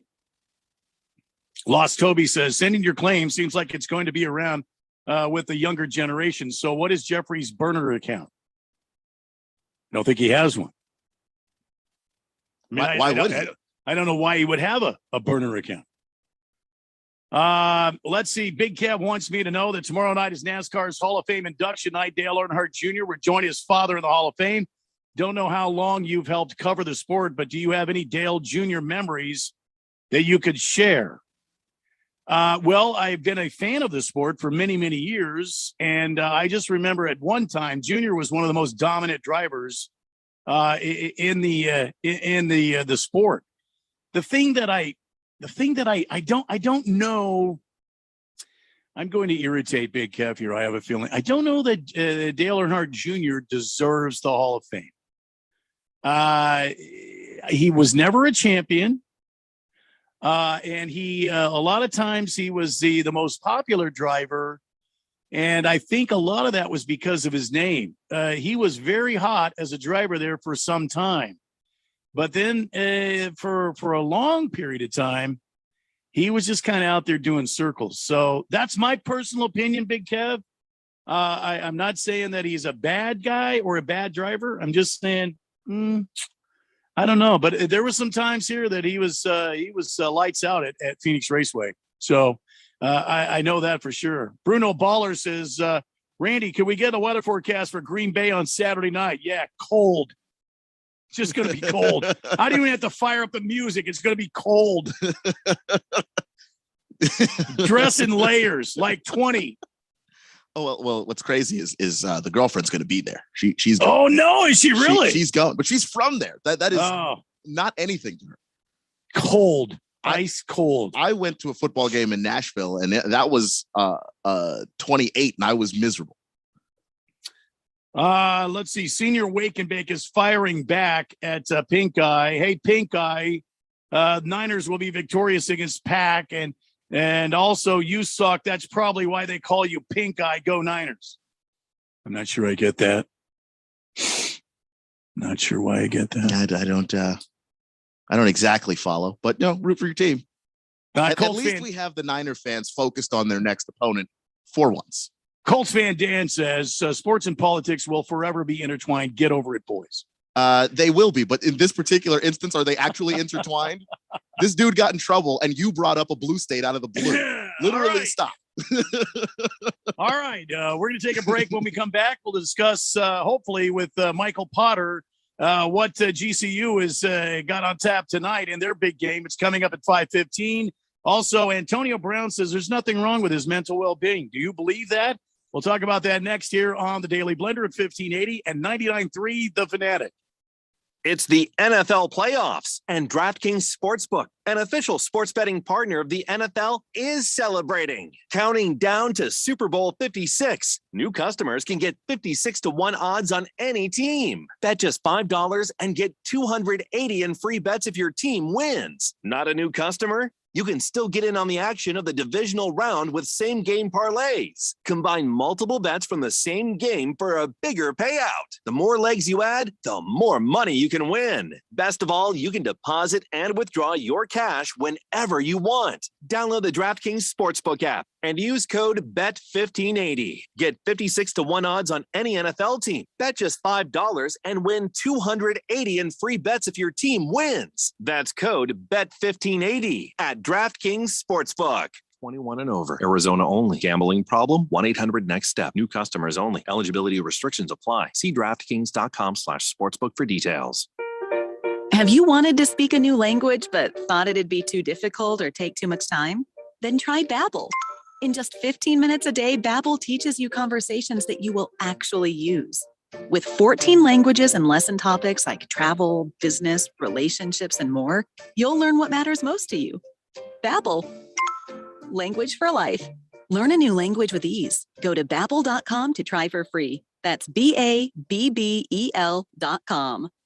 There's no doubt that Harmon Solar can save you up to 85% on your monthly electric bill. That's a fact. Bruce Jacobs here. But did you know it's possible to get solar for zero down and no payments for 12 months? You can lease, finance, or even purchase outright. They have plans that fit everybody. Harmon Solar is a family-owned, women-owned local company that uses top-of-the-line equipment. Call Harmon Solar at 800-281-3189. That's 800-281-3189, or go to harmonsolar.com. To show you how easy it is to file a claim with Geico, we hired a nature show host. In the native habitat of a suburban driveway, the poor victim of a broken windshield is left assessing his vehicle, utterly helpless. Well, not true. If he's got Geico, he can file a claim online, over the phone, or with his handy mobile app. But like a lone gazelle, he'll suddenly be left to fend for himself, awaiting his terrible fate. Nope. Geico will assign him a designated claims team to help him out, too.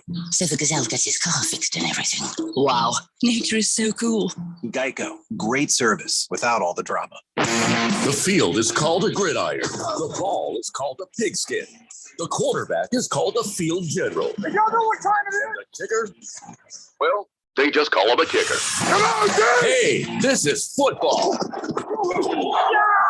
The NFL plays here. Catch all the primetime games, playoff, and Super Bowl 56 On your home for the NFL. Let's go now. 1580 and 99.3. The Fanatic.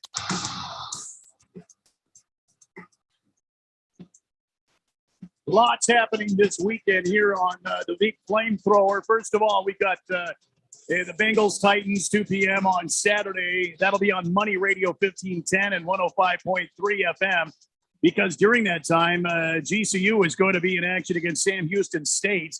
And then later on 1580 The Fanatic at 6 p.m., Niners Packers Sunday. We've got the Rams at Bucks. And then later on at 4 p.m., we've got the Bills Chiefs game. And on Monday, we've got some prep high school basketball, Hamilton at Chandler. That's at 7 p.m. on Monday. But tonight, a big game for GCU. And on the phone, not on the phone, but on the line with us, the voice of the Antelopes, the mighty Antelopes, is Michael Potter to kind of break down the GCU's game against Sam Houston State. Are you there? Hey, guys, how you doing? Good. Can you hear me? I got you. Yeah, we're in Nacogdoches, Texas. We got Stephen F. Austin tonight. There's gonna be a lot of purple on the floor. Yeah, they're purple. And we got Sam Houston on Saturday. So, you know, the WAC expanding, a lot of Texas teams. We're gonna spend a lot of time in Texas, and we got the trip going. Yeah, lots of Texas good eats though. You got lots of barbecue to choose from there in Texas, don't you, Michael? Yeah, I had a ribeye last night and had a barbecue brisket and sausage this afternoon. So yeah, I'm not gonna miss out on that. Michael, I was, I've been following the season, obviously, running the board and things, and I've been really getting into GCU basketball. I got to get down to the arena and watch a game at some point. But I do think that there's a little bit of frustration that has to be happening with some of these games because of what COVID has done and all the rescheduling that has to happen. You're playing for a bunch of games in a short amount of time, and then you're playing no games for a long amount of time. Is that something that the team is overcoming well, do you think? The time differences, the gaps in play? Yeah, I think you're exactly right, Keon. I mean, you know, we kind of expected it going into the year last year, and this year everybody thought they were past it, and then it kind of reared its ugly head again. I mean, at one point, the Lopes had 25 days with the Christmas break between games, missed the game up in Nevada, had to cancel a game on a road trip to Texas, the first one this year. But, you know, when I talked to Coach Drew about it, it's more of an effect, I think, on the coaches and the administration and everything. He said the players, they're kind of used to this from back in their AAU days, because it was like, hey, get on the bus and drive to the next opponent and don't really worry about much other than what you can handle. So he said, oddly, it doesn't really affect the players too much, other than just, staying locked in. And if you're winning, I think that's a lot easier. If you're not winning, then I think it's a little more difficult. So let me ask you this question, Michael. How much is the team looking forward to facing off against New Mexico State. I know for years that's been sort of an arch enemy of the Lopes. Is the team looking forward to that matchup? Yeah, I mean, I think they try not to overlook any team because these two teams are really good that we're playing, Stephen F. Austin and Sam Houston. But yeah, I mean, the next game is at New Mexico State. For years, New Mexico State used to say it's not a rivalry. It's not a rivalry. And they were right in a sense because they got the better of us on the court and because they had run the conference for years. But it was always funny. They had events to pack the arena when we played them, but when nobody else played them, did they do that? And they always had sellouts when we played them, but they didn't against anybody else. It's turned into that now. It's a great rivalry. Chris Jans does a great job with his team, Bryce Drew with ours. And of course, we got past them in the tournament last year. So they're looking for payback. And, they're going out of the conference in 2 years, going to Conference USA, I believe it is, for football and taking everything with them. So 2 more years to play New Mexico State. And we definitely want them to go out on a losing streak against GCU. Michael, I want you to pretend a little bit like you're Paul Coro and just look at this Stephen F. Austin team and give me some keys to this game because I don't know much about them. I haven't watched a ton of them, but they're 11-6, and I imagine that they're pretty good. Yeah, they're real good. I mean, they're good at home, of course, too. They have a great, rich history. They're going to be similar to who we've played. They play really tough defense. They're going to want to kind of turn you over, but they've got some bigger guys. The last 2 games, they didn't have a lot of big guys, so we had to really guard on the perimeter. So I think being tough inside is going to be key for GCU, and then continuing to play the defense. The Lopes have been fantastic defensively over the last few games, and it's allowed their offense to flourish. I mean, the GCU leads the nation in 3-point defense. Opponents, they're shooting just 25% from behind the arc, and they're ranked 8th nationally in rebounds and 5th in rebound margin. So if they can defend and then keep these guys off the boards on the offensive boards, I think we got a good chance tonight. So, Michael, it's January 20th. January's almost over with. You guys are heading into February, which means it's going to be sort of time to get start looking down the road there, conference, that sort of thing. How does this team stack up, GCU stack up against the rest of the conference? And secondly, do you foresee this team really giving a big push to maybe make the big dance?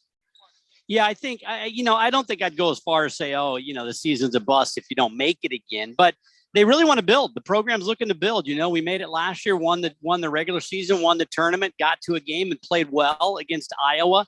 And so that's the goal. And yeah, they're looking really good. To be quite honest, we didn't know what we had exactly coming in because we had 8 new players, but everybody's starting to figure out what their role is. It seems like everybody's embracing that role as well, not complaining about less playing time and things like that. They're all kind of getting into the rhythm. And the big news, because we got so many teams, 10 teams make it into the tournament this year. And so the way it's currently laid out, if you're a top 2 seed, you don't play till like the semifinals. So you basically got to win 2 games to win the tournament. Wow. But if you're past that, it's more games the lower seed you are. So it's really key that they get one of those top 2 seeds, I think. Not that they couldn't win it from outside of that, but it just makes your life a lot easier. And I personally think it's going to come down to the usual suspects in New Mexico State and Grand Canyon from the, I guess if you could say, the old WAC. And then you got these teams like Stephen F. Austin and Abilene Christian and Sam Houston are going to be really tough coming out of that former Southland Conference. Michael, I was thinking back to the beginning of the season, and this team is so deep that there's an infinite amount of rotations they could almost go with. But are they starting to settle down with a group of guys that they seem to like more to at least play most of these games? Yeah, I mean, you're exactly right. A lot of guys, at times the coach is playing 12 deep, Typically, a coach wants to get, it seems like, into 8 deep or so. Some will even play only 7 deep. I think Bryce Drew is going to be playing 10 deep throughout because the guys have embraced it. He can bring in a Jalen Blackman, a Walter Ellis to give him 5-6 minutes and use those guys in key stretches when he needs a 3.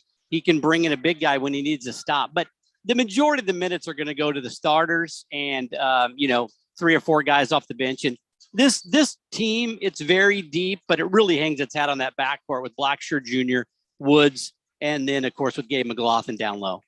All right, so Michael Potter will be here with us at 5:15 today for the pregame and the tip shortly after. This is the home of your GCU Lopes here on 1580 99.3 The Fanatic. And Michael, we appreciate you spending a few minutes with us breaking down tonight's game and looking ahead.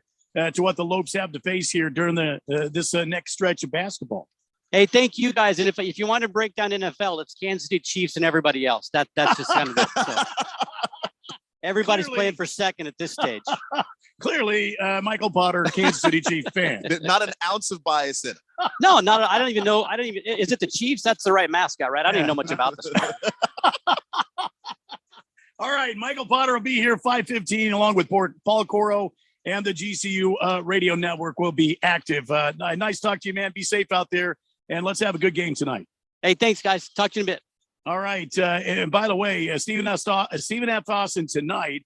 Saturday is Sam Houston State at 12:45. That's why the Bengal Titan game will be on Money Radio during that GCU game. So your home for GCU basketball is right here at 1580 99.3 The Fanatic, and we are happy to do it. Let's go to the text line at 888-368-1580. King of Kettons wants us to know, Keon, in and out for dinner. JR was a great driver, but he also always had the very best equipment, crews, and teams to work with. Yeah. If he would have won a championship, it'd be much easier for me to say he's a Hall of Famer. You win the Daytona 500, okay. You win the Firecracker 500, okay. But you don't have any championships. And that's my only knock about Dale Earnhardt Jr. I know less about NASCAR than you do, obviously. So I'll ask you: is there a level that you can reach where you're a Hall of Famer just for getting there? Like, it's hard to say you're a Hall of Fame basketball player if you've never been to a finals. You don't necessarily have to win it, but if you've never been, it's really hard. That's why Chris Paul going to the finals with the Suns was so huge. Is there you're at least you're in contention a lot? Well, see, that's the thing. Junior was never really in contention to win a championship. He was close. He was in the top 5. He was in the top 4, but he was never really contending for a championship. Now, his dad, on the other hand, it's real easy to kind of compare him to his dad. His dad was a 7-time NASCAR champion. I'm not saying that Junior needed to win 7. It would have been nice to really solidify his place in the Hall of Fame with one championship as a driver. Now, keep in mind that he's done a lot for NASCAR, and he was NASCAR's most popular driver for something like 15 seasons or something. I mean, it was crazy like that. He's had top level equipment, but I mean, what dad out there would not get their son involved with the best equipment and give him the best opportunity to be successful?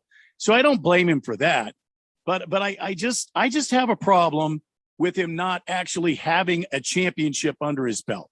For me, that would have done it for me. Okay. Let's see here. Puts the lotion in the basket, says simple: NFC home teams, AFC road teams, divisional round. Thank you very much for your input. Big Kev says, I will disagree. Junior did win 2 Busch Series championships and 2 Daytona 500s as a driver. As an owner, he has groomed 4 drivers who will all win on to be Cup Series race winners, 3 of them Cup Series champions. I'd say contributions in many ways in areas warrant him being in the Hall of Fame. That's what I just said. He's done a lot for a NASCAR. I just would have liked to seen Junior win one. That's all. Yeah, I think that's fair. And look, there are other ways to get into a Hall of Fame. We see it in other sports. You can get into the Hall of Fame as a contributor. That's the main reason, for instance, why Yao Ming is in the Hall of Fame for basketball. His career, because of the injuries, he didn't dominate the way you would have hoped he could have, but he's contributed so much just simply being an ambassador for basketball in China that you go ahead and put him in the Hall of Fame. And I imagine it's a similar case for Junior. Yeah, and listen, he won 2 Busch Series championship. That's no easy task, but that's not the top level. That's not the NASCAR top level. The Busch Series is like it's the Xfinity Series, okay? If you know anything about the NASCAR, you were out there with us at Phoenix Raceway. I was, yeah. So it's a step below the championship, the Cup cars. They're a little less heavy, a little less horsepower, and a little easier to maneuver. But I'm not saying that Junior's a bad guy and he's that they've sullied the NASCAR Hall of Fame by him being in. No. And I know he's done a lot for the sport. All I'm saying, everybody, please understand, it just would have been nice to see him in a battle for a Cup Series championship. And I think if you ask him that, he'll tell you the same thing. Hall of Fame's nice. Hall of Fame's great. It's a great honor. But I wish they would have won a championship. I mean, that's what these guys take the track for. You know, it's not just to go in circles, it's to win a championship. It's just like the NFL. You know, you don't go through spring and then summer OTAs and then preseason and then get your brains kicked in every year all season long to go out there just to play the game. You go out there to win a championship. That's what it's all about. So that's all I'm trying to say. Mr. Pringle has sent me a picture here of a very angry and despondent looking Michael Bidwell with the caption that says, Cardinals rumors, Michael Bidwell very, very upset with the end of season performance. Interesting. Let's see. Hamilton Porter says, don't knock my octopus. If the Coyotes ever make the playoffs, you might learn about this thing called tradition. Yes, you're right. Nobody is knocking your octopus, Hamilton Porter. No one is knocking it. However, I don't think there's anything wrong with a team going, that's not our tradition. That's your tradition. Do that in your house. Yeah. Okay. Moist One says, speaking of 7 deep, I watched Stephen F. Austin last night. Random texter. You know what I was thinking, gentlemen? It doesn't really matter if Tennessee beats Cincinnati or Cincinnati defeats Tennessee. It doesn't matter if the 49ers beat Green Bay or Green Bay beats the 49ers, because the Kansas City Chiefs are going to be the Super Bowl champions. So in a world of Aaron Rodgers, if you're not a Chiefs fan, you just need to relax. I don't know about that. I think matchups matter. And this Chiefs team is not the first Chiefs team that won that Super Bowl. That team was a juggernaut. This team is paying their starting quarterback $500 million. And that means that there's going to be places where they're not as talented as they used to be. Big George on the text line says, considering ASU's season is all but over, I'm going to be cheering for the GCU Lopes to win the WAC and get an NCAA tournament berth. Go Lopes! Beat all those schools named after Texas war heroes. All right. Very good. That's true. They got Stephen F. Austin today. They got Sam Houston on Saturday. Watermelon wants to ask me if I'm comparing him to his dad too much. Well, maybe. Junior was a very talented driver. And if we're talking about driving skills, he was a good driver. But I think what got him into the Hall of Fame was his contributions to NASCAR, not necessarily his driving skills. Yeah, a 2-time Daytona 500 champion. Yeah, he was a Busch champion, but I don't think that's what got him into the Hall of Fame. I think his contributions to NASCAR, the way he's brought young drivers along, the empire that he's built at Junior Motorsports, I think all of that has got him into the Hall of Fame. It was more impressive what he's done post-driving career for me than what he was doing during his driving career. Senior Wakenbank says he's done a lot for NASCAR, but nothing compared to Senior. Where's MJ's son? Well, I don't know where MJ's son is. Are we talking about Michael Jordan? Probably. Because his son, Michael Jordan didn't want to force any of his kids to play basketball. So his son didn't really take to the game like that. I think he played in college and then runs a business now somewhere. Let's get one more before we take a quick break here. Blissful Hayes says Dale Earnhardt Jr. made NASCAR a lot of money with his ticket and merchandise sales because of his name. He wasn't a great driver. I don't think he deserves to be in the Hall of Fame. See, now I would disagree there because I think he was at one point in his career, I think he was a damn good driver. I don't think he was a Hall of Fame driver. And yes, he's made a lot of money for NASCAR. And yes, he's contributed a lot to young drivers' careers by giving them opportunities at JR Motorsports. And yes, he was part of building NASCAR to what it is today. But I don't know. I'm just having a hard time with it. That's one of those weird areas. Yeah, every now and then in every sport, there's somebody who's right there on the bubble. And you could argue all day either direction. And I think Junior's in that spot.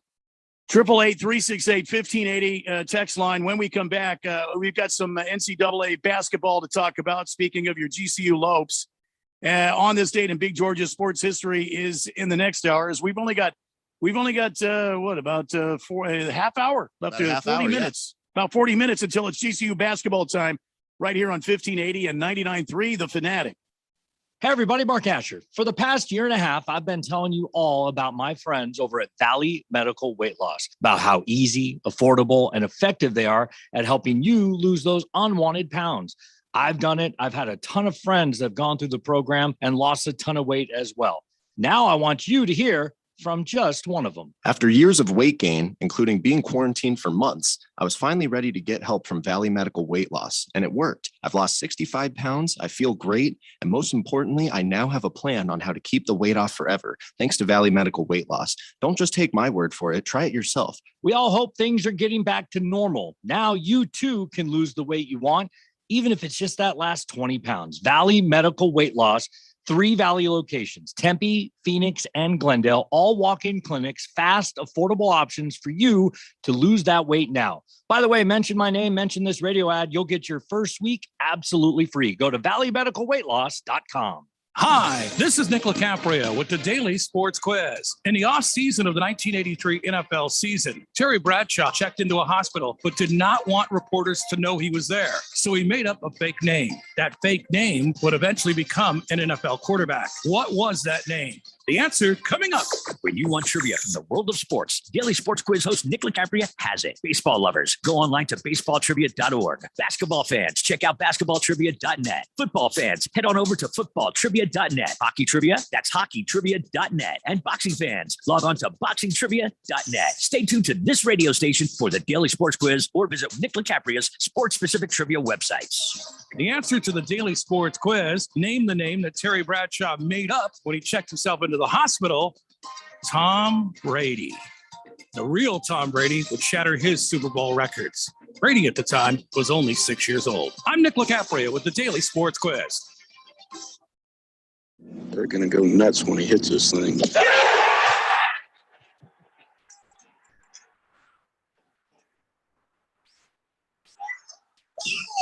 went in. The People's Open is back. See the PGA Tour's best tee it up at the 2022 Waste Management Phoenix Open, presented by Taylor Morrison, February 7th through the 13th at TPC Scottsdale. Get full tournament info at WMPhoenixOpen.com.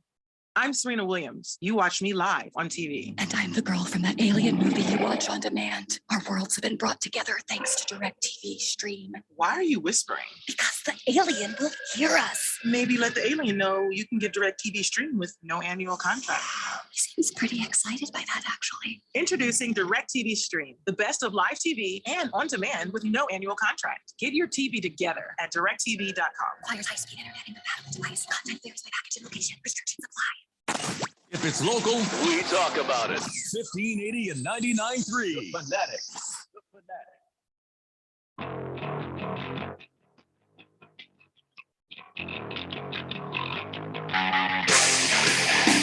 It's the Daily Blender for a Thursday here on 1580 and 99.3. The Fanatic. My name is Randy White. Right over there, that's Keon Rose, manning all the switches and knobs and turntables and stuff like that. Jeffrey O'Brien taking the day off, give his voice a break. He is still recovering from COVID-19. So your thoughts for him as we struggle through this afternoon. Coming up at 5:15, it is NCAA basketball. The GCU Lopes take on Stephen F. Austin. Here on this very radio station, let's go to the text line again real quick, clear out these texts. Hamilton Porter says, is this a year we get a State Farm discount double-check Super Bowl? I guess he means like Aaron Rodgers and what's his name from the Patrick Chiefs? Mahomes. Yeah. I don't know.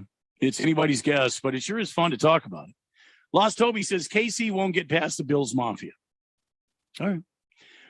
Moist One says, I would say that Junior's a better driver than his dad in terms of not hitting a wall. Wow. Moist One. In case you don't know, he's making a joke. Senior died at the final lap of the Daytona 500 by hitting the wall. Yeah, that's wow. This is going to sound insane. I actually wish we could go back to the time when those jokes were simply disgusting, as opposed to really insensitive and messed up. Fish Tank says, did Michael Jordan's son take up gambling profusely instead? Maybe he needs to call 1-800-NEXT-STEP. I don't know actually, but Michael Jordan himself should have probably called 1-800 next step. Let's see here. Big Kev says, in response to Keon, there are drivers without championships that have gotten into the Hall of Fame. There are others that I could talk about, but Randy would have to spare about an hour for that. My last bit about Junior, I respect him the most because he is outspoken. He has come out and spoken on many different social issues and others that's slow to turn their attention to. He has also been very outspoken on driver safety and has been open about his struggles with concussion issues and how it led him to the decision to call it a career. Yes, he has. He's been very transparent. You're exactly right, Big Cal. And you're right. He has been part of the safety committee for NASCAR for many years now. And he has helped to institute many safety options. So is Ryan Newman. There are a lot of drivers that have been a part of that safety committee, and Dale Earnhardt Jr. was part of it. I just, Big Kev, just hear my heart here. I just would have loved to have seen him win a championship. That's all. Just one. I would have been happy. All I know is that the moment I found out that Dale Earnhardt Jr. was a Washington football team fan, he was all right in my book. He was suffering right with me. He never drove for Joe Gibbs, though. So that's unfortunate. Chief Skull says, afternoon, gents. Randy, can you wear that Cardinals hat with pride still? Yes. Or will the love return when Kime and Kingsbury are gone? The love's still there. It doesn't matter who the head coach and GM are. I realize that people make mistakes all the time, but I still support my Cardinals. I still am a fan of the Arizona Cardinals, and I still have that hope and belief that someday they can put it all together and win a Super Bowl. I still believe. That's all. I have the same opinion. I believe that maybe this is the wrong coaching and general manager combination. I think Kyler Murray is a talented young quarterback that still needs to grow up a bit. And he makes some mistakes during the game, and I think he pouts too much. I think he needs to mature. But I still love my Cardinals, man. Blissful Hayes says, Moist One makes an excellent point. Does he, though? Does he? I disagree. Let's see. Colts fan Dan has very strong feelings about Moist One bringing that up. And he wants to remind us that he was at that race and watched Senior hit the wall. Yes, it was horrifying. Nobody expected him to die in that wreck. It wasn't. The wreck looked like it's happened 1,000 times before. Even I was watching the broadcast when it happened live. Even I was like, well, he's going to get out of his car. He's going to be happy because Michael Waltrip and Jr. were 1-2. He's going to go to victory lane. I think it's going to be a big, and he never got out of the car. They had to cut the ceiling on the roof off of the car and extract him. I remember the night that happened. I was watching the ESPN, and even though we weren't really like a NASCAR house, that was all we watched that night because it was so unbelievable. And it looked like a routine wreck. It didn't look like anything that insane. If you ever get a chance to read the summary of what happened in the official race wreck report, which, by the way, I was at the NASCAR Hall of Fame and I was holding the actual report in my hand. It was chilling. And they went into all the science of everything that happened and they talked about all the details. And but if you ever get a chance to read the summary of that report, I will tell you that racing in circles is as dangerous as it gets. Thunder Snow says, did you expect anything less from the Moist One? Well, no. Mile High Guy says, it's the NASCAR Hall of Fame, not Driving Hall of Fame. Junior is very deserving for his contributions to NASCAR as a sport and a business. Okay. All right. I just would have loved to seen him have one. That's all. Kiss to Cook says, Randy would like to drop off snacks or even evening dinner for Jeffrey and the missus if possible. Can that be arranged? Well, Kistacook, they're in very good hands right now. I will pass that along to Jeffrey, and I will let him make that decision. But thank you very much. It's very thoughtful of you. Big Kev, not a text worthy of being on the air. Okay. All right. Why not? It's okay. Big George says, shame on you, Moist One. I think you need a temporary ban for that bad joke. Too soon. Is it ever going to be soon enough? In that, I don't think so. The Moist One, come on. You're a Colts fan. You've seen worse. Sorry, man. Bruno Baller says, hey, Randy, with all this NASCAR talk going on, when will the race setup return? Bruno Baller, thank you very much. I don't know. We're looking at maybe making some changes to the race setup, and you'll find out very soon. It should be in about a week or so before we get everything kind of hammered out here on the race setup. But the Clash at the Coliseum coming up in a couple of weeks, and we'll be talking about that. We'll also give you the changes to NASCAR that's been going on, and we will set you up for the Daytona 500. So I'll keep you posted, Bruno Baller, and if you're listening here, you'll find out soon enough. All right, let's get to some basketball. NCAA basketball. Here's the rankings currently, as they said.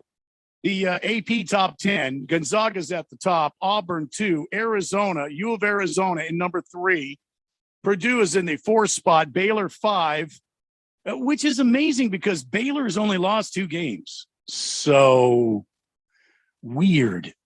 Anyway, Duke is in 6, Kansas 7, Wisconsin 8, UCLA is 9, and Houston is in number 10. Some of these surprise teams that are not in the top 10, Kentucky's at 12, Villanova's at 11, Xavier in 20. I guess that's all for now. So this top 10 that we just talked about, Keon, as we start heading away from January into February, when everything becomes more and more important and more under the microscope, what team's your favorite right now? I know far too soon. What's your team right now favored in your mind to win the national championship? Well, it's going to be a boring answer, but you got to say Gonzaga again has to be one of those teams that you're thinking about, just how deep they are. Chet Holmgren, their big guy. He's tall, he's lanky, but he handles the ball really well.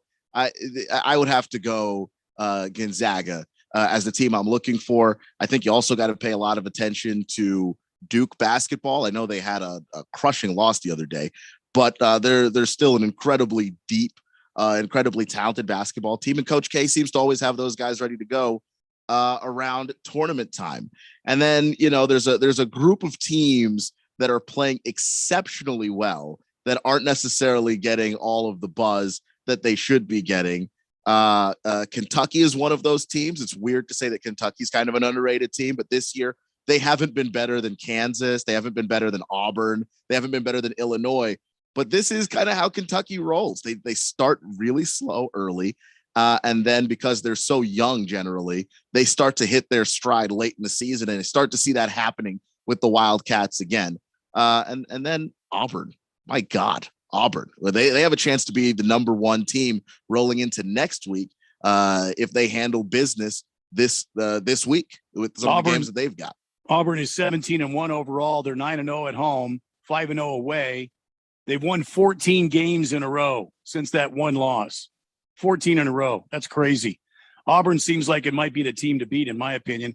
How about the Wildcats, though? I mean, is it surprising that this team is 14-1 and they are doing as well as they are, even after their head coach change and kind of an environment sort of change down there in Tucson? I can't say that it is surprising. This is kind of what they do. The basketball is their sport, and they've been as dominant as anybody this season, and it's a lot of things. It's the talent that they have. It's a lot of length, a lot of athleticism.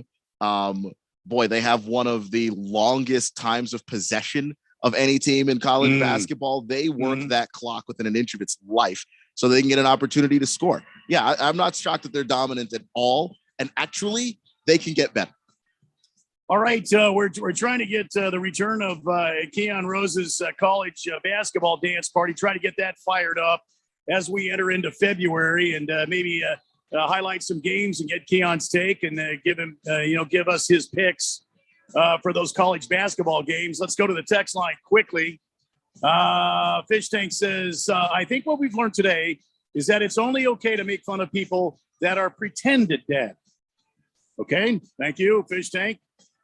Big George, I agree with you, Keon. I think Gonzaga and Duke are the cream of the crop. Honestly, I think this is the year that Gonzaga wins it all. U of A is also a great team, but let's not talk about them. All right, Big George.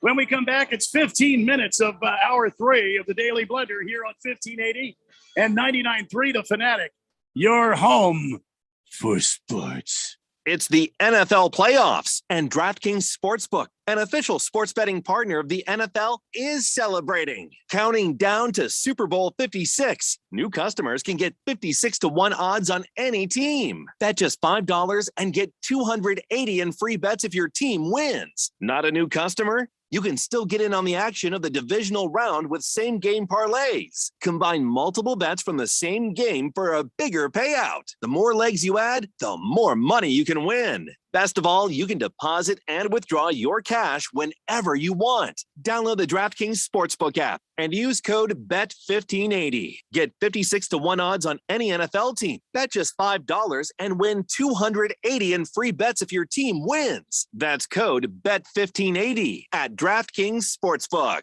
21 and over. Arizona only. Gambling problem? 1-800-NEXT-STEP. New customers only. Eligibility restrictions apply. See DraftKings.com/sportsbook for details. They're going to go nuts when he hits this thing. It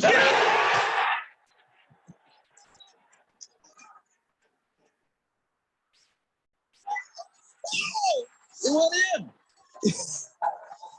The People's Open is back. See the PGA Tour's best tee it up at the 2022 Waste Management Phoenix Open, presented by Taylor Morrison, February 7th through the 13th at TPC Scottsdale. Get full tournament info at WMPhoenixOpen.com. Medical data brought to you from Summit Male Medical Center. Over half of the guys over the age of 45 have some type of erectile dysfunction. If you fall into this category, you are obviously not alone. Don't worry about it. Do something about it. Call Summit Male Medical at 480-398-1000. Let our Arizona licensed doctors and all male medical staff using FDA-approved medication help you enjoy your life again. We guarantee it. Low testosterone? Common signs are muscle loss, irritability, weight gain, decreased libido. Our testosterone therapy will turn you around. Discreet, professional, and we are successful. Don't let getting older get you down. Call today, 480-398-1000. That's 480-398-1000. Or go to summitmalemedical.com. What are you waiting for? Call today. 480-398-1000.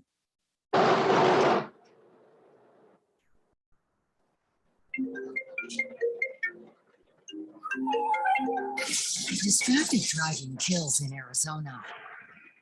Life is more important than your phone's beep. Stop the distracted driving, Arizona, please. Sponsored by the Arizona Chapter National Safety Council and the Governor's Office of Highway Safety, aired in cooperation with the Arizona Broadcasters Association and this station. Live from the Harmon Solar Studios in Scottsdale. This is KQFN Tempe. Also transmitting on K256 Phoenix at 99.3 FM. And K240 Fountain Hills at 95.9 FM. It's time for the third hour. All right, people, settle down. Because it's time. Time for what? Showtime. When does it start? Right now. 3, 2, 1. Let's get on with the show. Let's do it.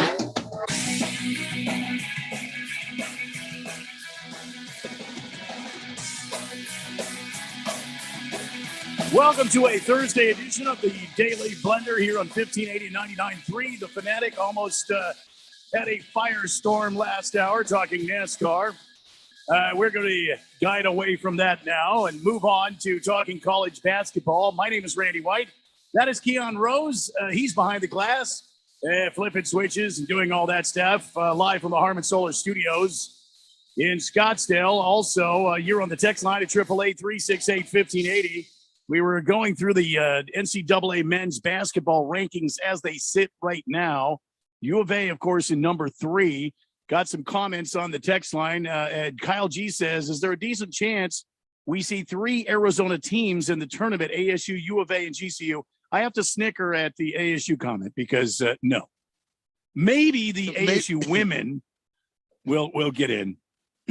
But yeah, I mean, GCU's got a really good chance, and obviously we know about U Arizona. But ASU is 5-9 right now. Well, we're going to talk Pac-12 basketball here in a minute, but yeah, I think you're right. 5-9, something along this. Yeah, they're not doing well in conference play either. I mean, I guess they could somehow light a firework in their keister and somehow win the Pac-12 tournament. I doubt it. But I mean, I guess that could happen.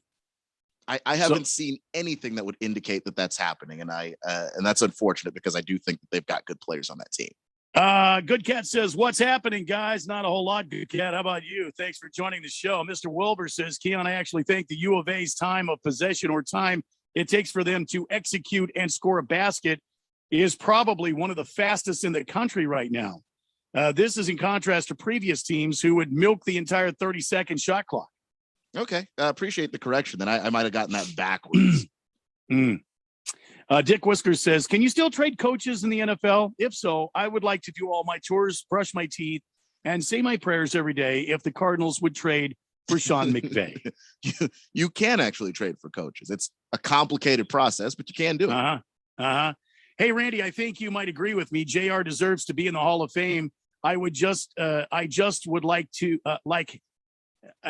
have liked to have seen him win a championship.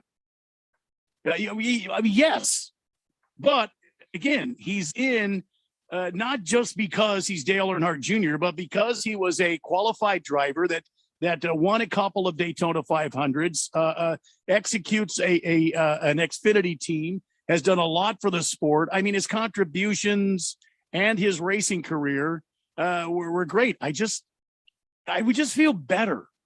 You know, he's Dale Earnhardt Jr. I would feel better if he had won a championship, at least just one. If he had or won at least one, had been there, you know, at the end, you know, really pushing for one. That's my only thing. Other than that, I have no problem with him being in the Hall of Fame. If he had won one, we're not even having a conversation. Yeah. So that's the thing is like we would have said, hey, he's getting in the Hall of Fame. Good for him. And we would have had to talk about something else because, yeah, it would have been that cut and dry. And the fact that it's not cut and dry, I think, is Randy's point that the championship would have been. That's the unanimous push him over the top thing that would have helped. And by the way, if you're a NASCAR fan and you have not had an opportunity to go to North Carolina and see the shops, it's well worth a vacation to North Carolina and to travel around and see all the shops. It really puts things in perspective. And there's a lot of great opportunities for you to tour the shops. And it is really cool. I've been able to see many of the shops. Matter of fact, I went by one year. I was out there, and my father-in-law is a big Jimmy Johnson fan. I went by Henrik Motorsports to pick him up a hat. They have their team shop there, and I heard a car out there.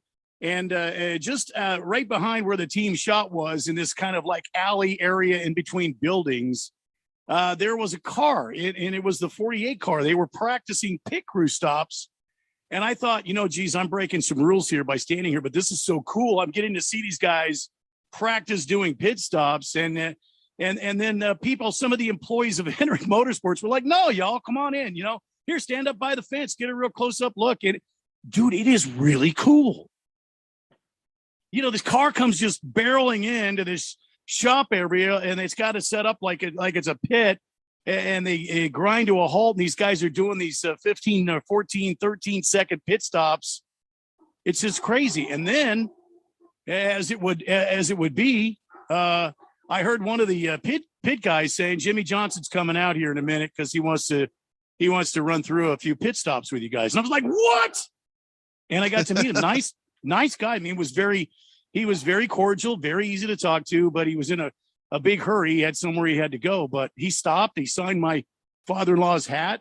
It was just cool. It's cool as hell. If you get a chance and you're a NASCAR fan, you know, take the trip, Go back there and hit some of those shops. It's really, really cool. Blissful Hayes is at on the text line 888-368-1580. What happened to JR Motorsports? It's still there, still going. That's another shop. The next time I make it back there, I want to go by JR Motorsports and take a tour of their shop. But it's still there. Yeah, he's doing well. As a matter of fact, it's in like this cul-de-sac area just down the way is Casey Kane Racing, and you can go in there, and he's got all of his sprint cars and stuff in there. And you can take a tour of that shop too and see some of those World of Outlaw wing sprints. That's cool as hell too. Let's see. Random texter says, "Hey Randy, I think you might agree with." Oh, sorry, I already read that. Lost Toby says, "I want my alma mater to make the tournament to lose in the first round. Let's go UC Riverside." Really? You want him to lose in the first round? Well, I don't think he wants them to lose, but he is assuming. I'm speaking for him a little bit, but I'm assuming he wants them to make the tournament because that feels good. But they'll probably lose in the first round. Which, to be fair, I went to the University of Tennessee in Chattanooga. Go Mocs. That's usually their thing too. They make the tournament when they can win the Southern Conference, and then they're out. Colts fan Dan says Charles Barkley never won a championship. He's in the Hall of Fame. Yes, that's true. And there are drivers in the NASCAR Hall of Fame that are there that never won a championship. I'm just saying, for me personally, as good as JR was on the track and as good as he drove that race car, I just would have loved to have seen him win a championship, and that would have solidified it for me. And basketball is a different game. That you can, if you go to a championship because of just we know how hard it is to win. If certain teams and matchups don't work in your favor, you'll get it. You'll be a Hall of Famer if you have a great career and you go to a finals. There's almost none in the NBA Hall of Fame, or the Basketball Hall of Fame, that have played in the NBA but have not gone to a finals. All right, 888-368-1580. We have about 5 minutes left in the show. We're going to catch GCU basketball here at 5:15. Let me get this out of the way here. I wanted to talk some Pac-12 basketball, but no, I can't do that because I know this is going to open up things. But here's something I ran across about baseball. Remember last year we were talking about how the Devil Rays had this plan to split between St. Petersburg and Montreal because it's such a dive there in St. Petersburg, and they're not going to build them a new stadium. Yet these guys have gone to the World Series and have competed for a World Series the last couple of seasons. Well, I guess MLB has shut down. They pulled the plug on the Rays split city plan between Montreal and St. Petersburg. First of all, Keon, can you see something like this happening? No, this is the first time I've really ever seen this happen in my life. And maybe I'm forgetting some team right now where the team's competitive and can't get a new building. I've seen it where the team's real bad and can't get a new building. I'm going through it right now with my Washington football team. They want a new stadium, and there isn't a district, county, or city in the area that will give them a license to build one. But the team's bad, so that makes sense. When a team is going to a World Series, when they are maximizing all of the money that their ownership spends, and their ownership does not spend much, and they're still able to find ways to be competitive, I find it very difficult to believe that they're talking about, we've got to move cities and potentially split between two. And I've never seen anything like this before with a team that's actually competitive. So it remains to be seen if Tampa Bay Rays are going to stay in St. Petersburg or they're going to seek out new digs. That could be next on the agenda. And also, Big George and some of you out there that love the robot umpires, they're moving away from the super minor league thing they were in. They're going to a AAA. They're going to the AAA league now. So the robot umpires are making their way through the ranks. And in this coming season, they will be going through the AAA season or the AAA baseball. What are your thoughts on robot umpires, Keon? I mean, do they help us get the calls more correct? Because if they do, I'm for it. If they don't really help that much, then no, you can keep them. I'm really just about let's make the right calls. Let's be consistent with what we're doing. And the robot umpires are going to need human supervision. Damn it. I didn't get to on this date in Big George's sports history. Sorry, Big George. Yeah, I don't know. I don't know. I think it takes away some of the charm of baseball. You know, you have nothing to complain about if you make it too perfect. You know, gee whiz. That was a perfect strike. If you're somebody who's on the losing end of that, yeah, you'll take the robots.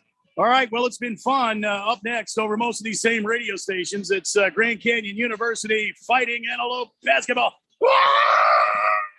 There's the kill call. It just went out. Stephen F. Austin, you're in trouble.